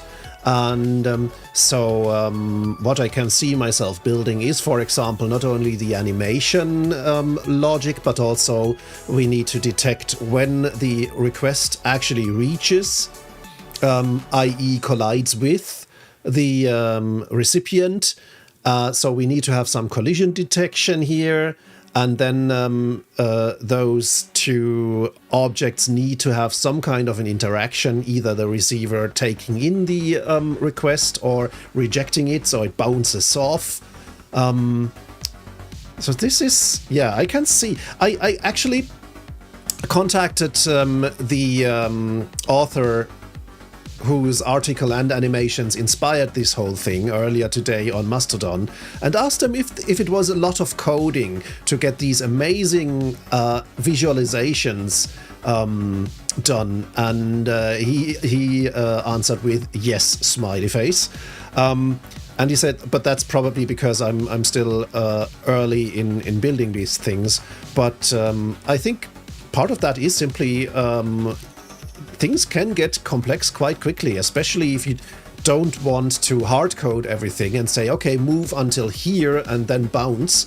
If you actually want to build a simulation where say, okay, move there, and then we'll decide what's going to happen depending on the state of the objects that are involved. And which is of course necessary if you want to have variability in there, if you want to be able to turn on or turn up the request rate, or turn up the request processing time and things like that. You need to actually simulate the behavior of the whole system and visualize it then, which isn't trivial, as I'm starting to realize. But this is really a nice coding challenge. I haven't had one in quite a while, and maybe that's part of the challenge here, that I really need to start thinking outside of my usual stuff that I'm doing, which is infrastructure coding and a little bit of Ruby on Rails web development, and that also being limited to mostly CRUD-like stuff.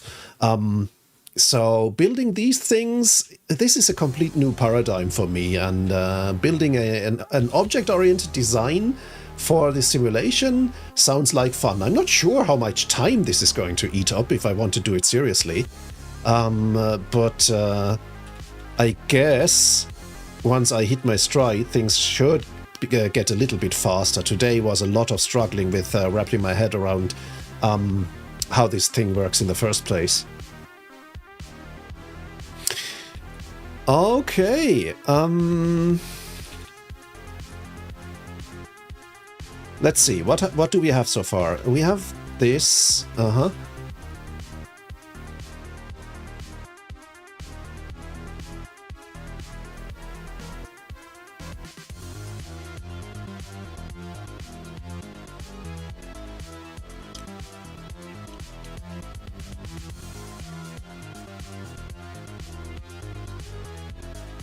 Okay, let's go a step further. I said what I want to do is something like having a central registry of all my objects where I can then add them, and then I'll simply call tick on that collection of objects, and the collection is in turn then calls tick on all its objects, and they animate. So the way this would look like is, let's call it registry. We'll rename that later, but let's start with that. We need to initialize it at least with an empty hash, where we say, okay, my objects get registered with names in this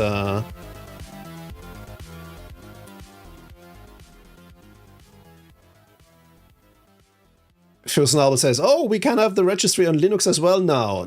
Yes, we have it. We even have it in a game, which is not a game, but a simulation. Hey, how you doing?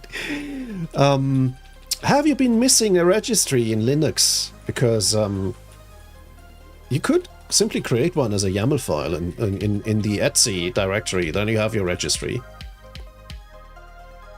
Cursive fonts. That's why I actually bought Operator Mono, because I found that so neat and fancy.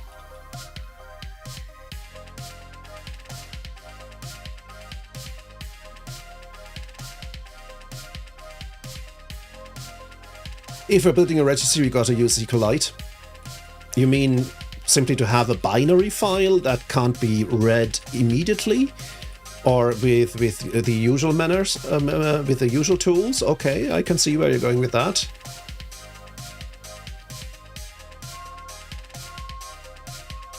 But on the other hand, using SQLite would actually be sensible for something like a system registry, and we can't have that.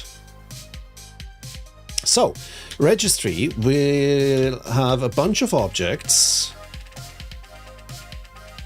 and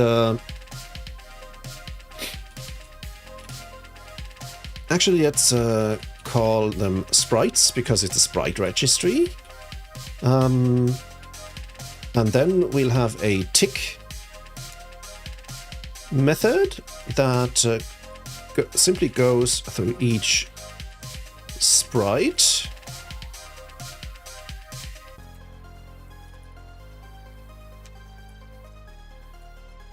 And calls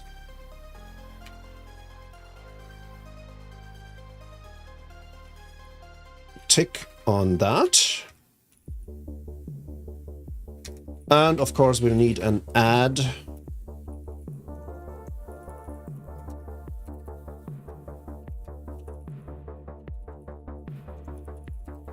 method where we say sprites name equals sprite, something like that. Now we create a new registry So instead of initializing the circle, basically we'll create a registry. It just looks very similar. Registry is arg state registry or registry new. And registries don't even have parameters, apparently. Okay. Then we create a new circle, and in this case... we'll have to recreate that for each tick. So the memoizing doesn't actually work out here. It's up! Hello! You figured out push to GitHub with a deployment triggered by GitHub Actions on a VPS? Nice! I would love for you to share that either in Discord or, if you would like, join our community. The server room would be a great place for that too, if you're looking for a place that is interested and focused on your growth. It probably is very well worth the admission fee. But of course, Discord would be fine too, if you can share your findings there. I'd be very interested because, yeah, I had a few issues with Heroku earlier this week, so being able to deploy to something simple as a cloud instance or something, or a VPS, is definitely something that I see in my near future.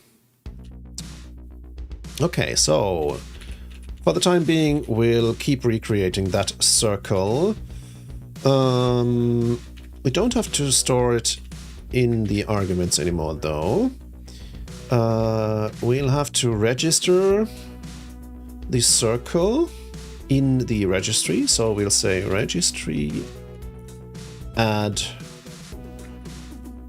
We'll call it circle for the time being.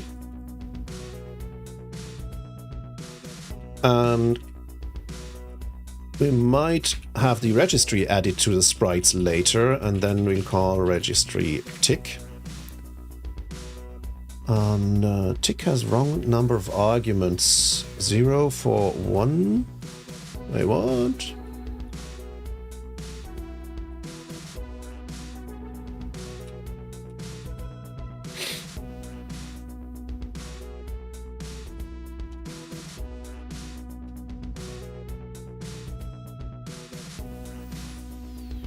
You know what? We can do this.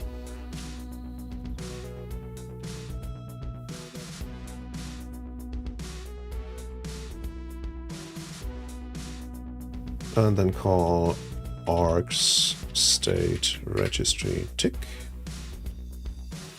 Undefined method registry for main. And that is here. Args state registry add. Now it says tick wrong number of arguments.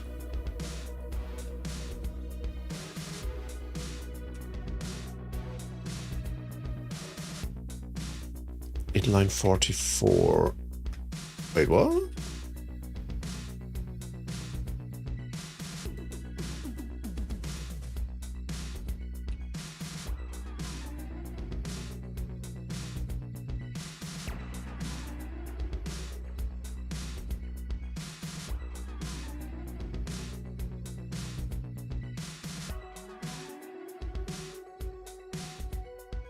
Here,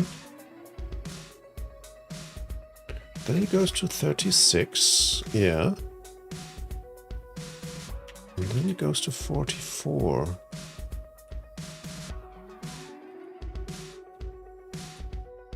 Huh? Is this another name collision?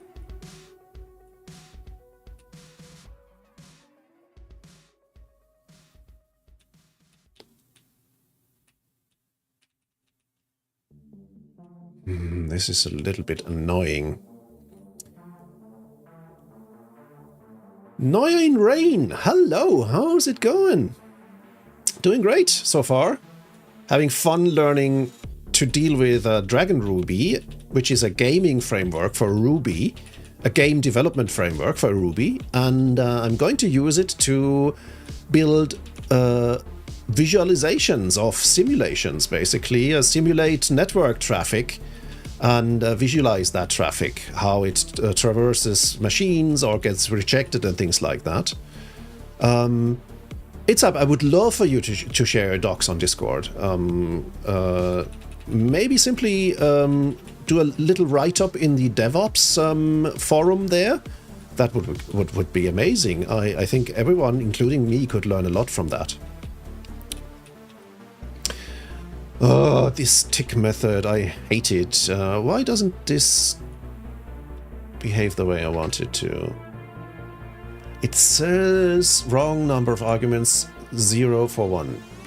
But my own tick method does actually not have an argument. So this sprite should be the circle that I'm creating here.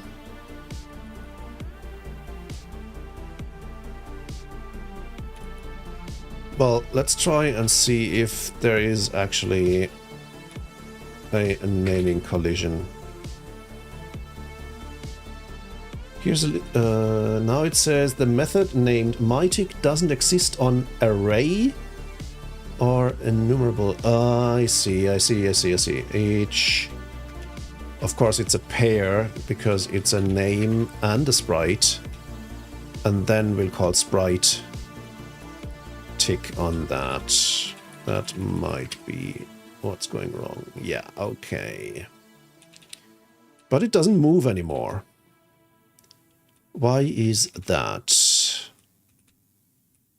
Probably because we keep initializing the circle. Because, yeah, we need to make sure that the name isn't taken yet. So we'll say unless at sprites key name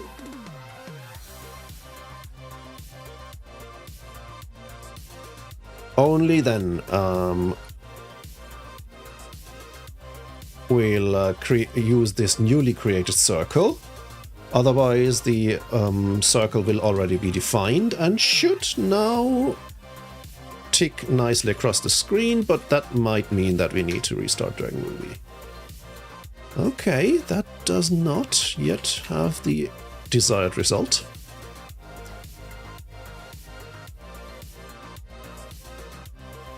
It's up us. Is it the development forum? Because I can't see a DevOps forum? Oh! Sorry about the ad in between, Naya and Rain.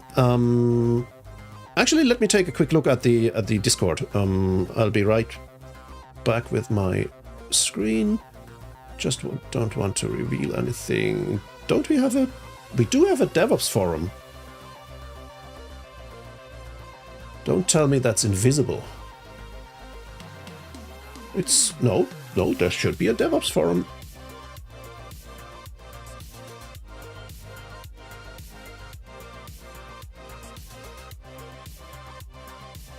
There's development, Ruby, DevOps, Linux, tools.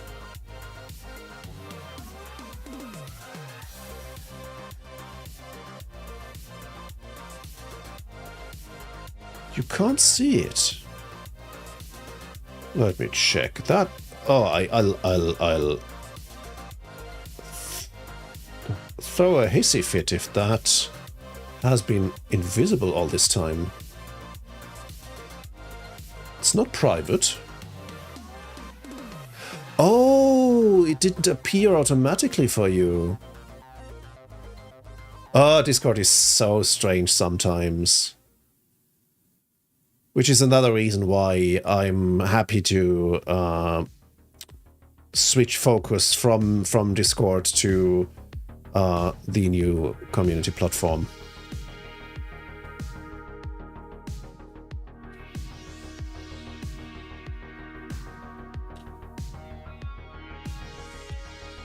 Alright, so no movement, even though we call args state registry tick, which should delegate the tick to all the sprites. Let's see if that tick actually arrives. Yes, it does. But do we still reinitialize circle all the time so it stays at 15?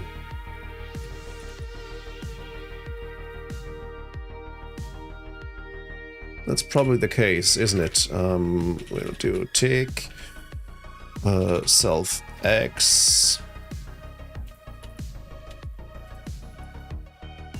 No. What?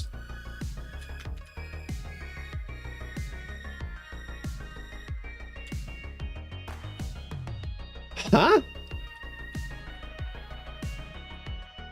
Ah. We still add the new circle to our sprites all the time. We have a circle or a sprite behaving correctly in the background, but it's not the one that's on screen. Because basically we need to have the registry take care of adding that to the sprites. Okay. And that means the registry requires the arcs.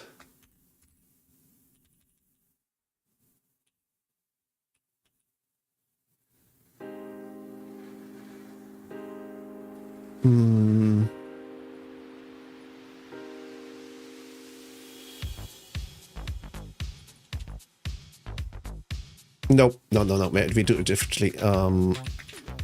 I'll pass the arcs to the registry's tick function as well.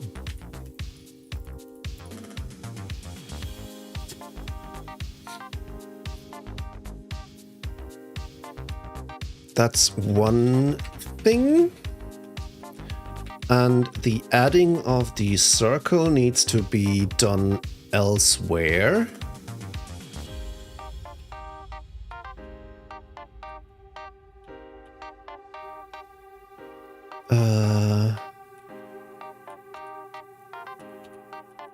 Now I wonder, can I pass in args once when we initialize registry and we'll still have access to the current game state, or will args be completely rewritten every time? That's another internal detail that I don't know about. Because otherwise I'd have to pass in args to all my methods, which is a little bit ugly. I mean, I can do it once here.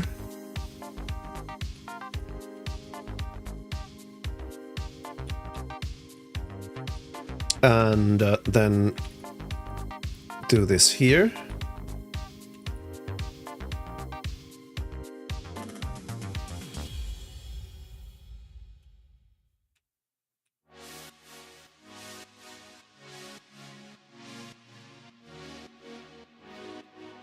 Actually, we should do that here.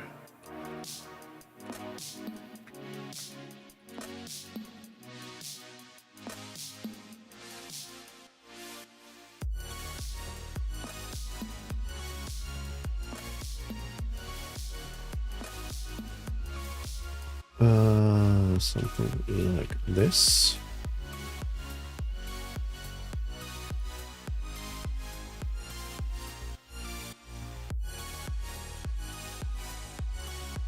Probably a little bit too simplistic in the long run, but it does the job.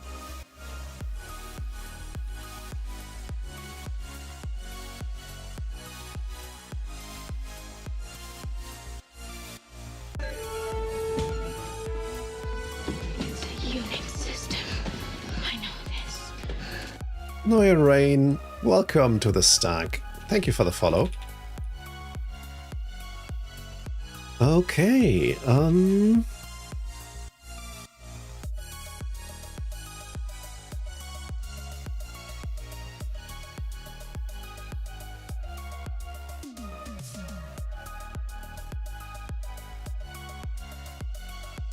which means we can actually create more sprites now. And we can even reuse the circle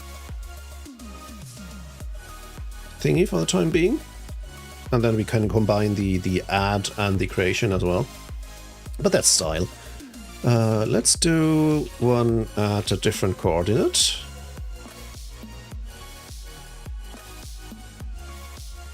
Now we should have 2 circles, but they need different names. So that's going to be circle 2.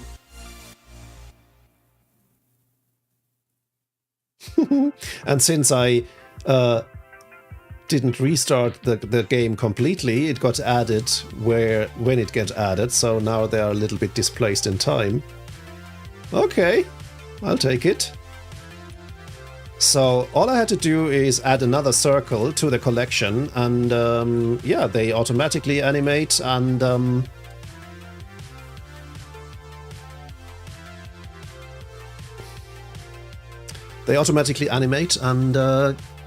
run across the screen. So I'm very happy with the result. It's very simple, but we are only at the start of our journey here.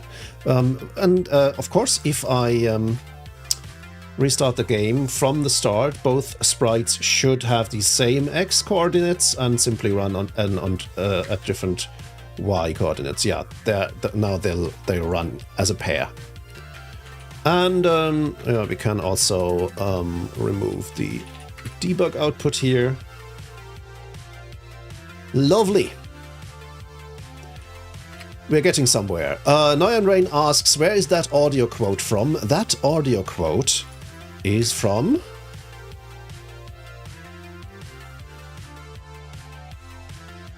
Hello?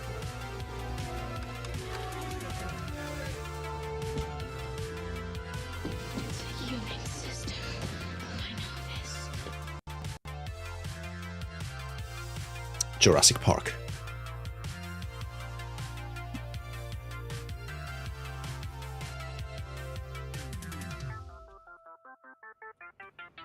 Lex knows Unix, didn't you know?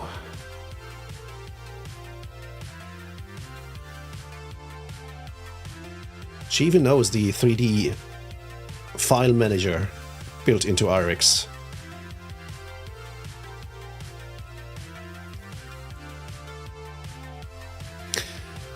Nice. Nice. I love it.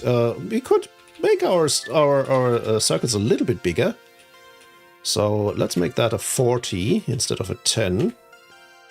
And maybe just a 20 here, but a little bit higher. And that... interesting. The game did get reloaded, but since there are already sprites defined in the system as Circle and Circle 2, my newly defined circles here don't get actually added. What happens if I made it Circle 3 and Circle 4, however? Now we have 4 sprites. Love it.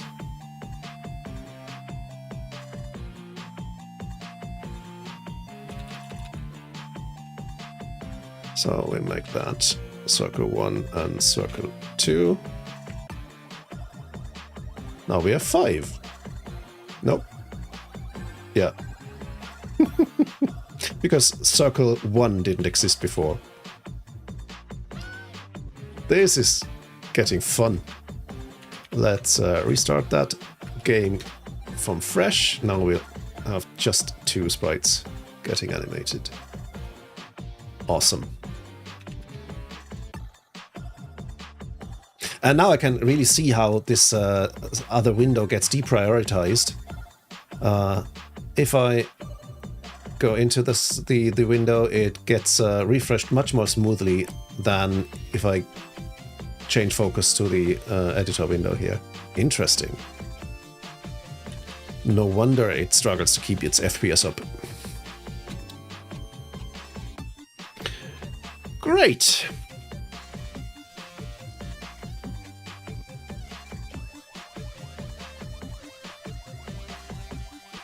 We're making progress.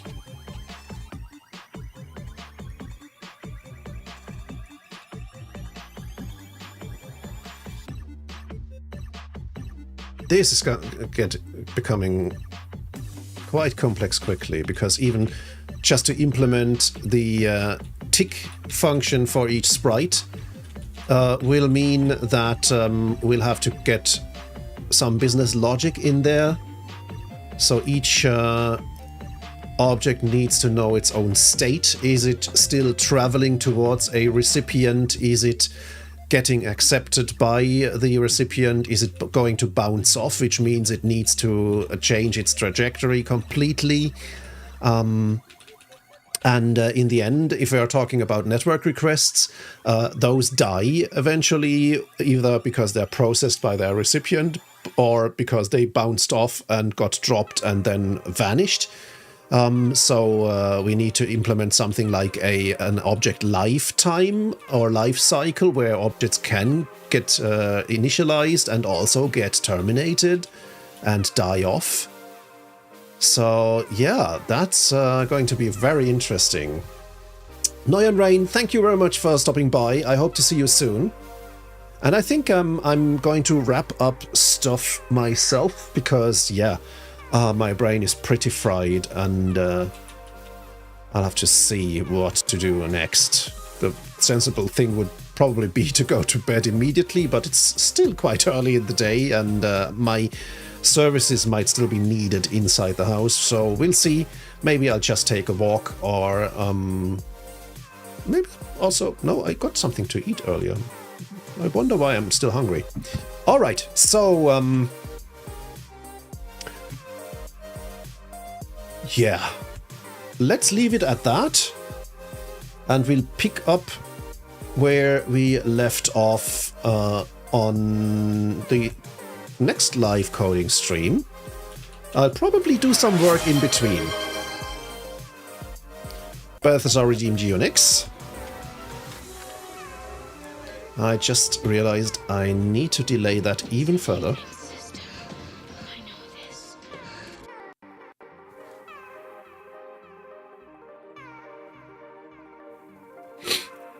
And it's up. Thank you for posting it to Discord. I'll have a look later. Okay, yeah, I think I'll put a little bit more work into this off stream, but yeah. Let's see, who are we going to raid? Let's go to Twitch and see who's online at the moment. Rachel is there, Non-Codes is there, Finite Singularity is there, BBB? Is BBB actually there? Oh, he is. Let's drop by BBB, the bald bearded builder. All right, I line up the raid.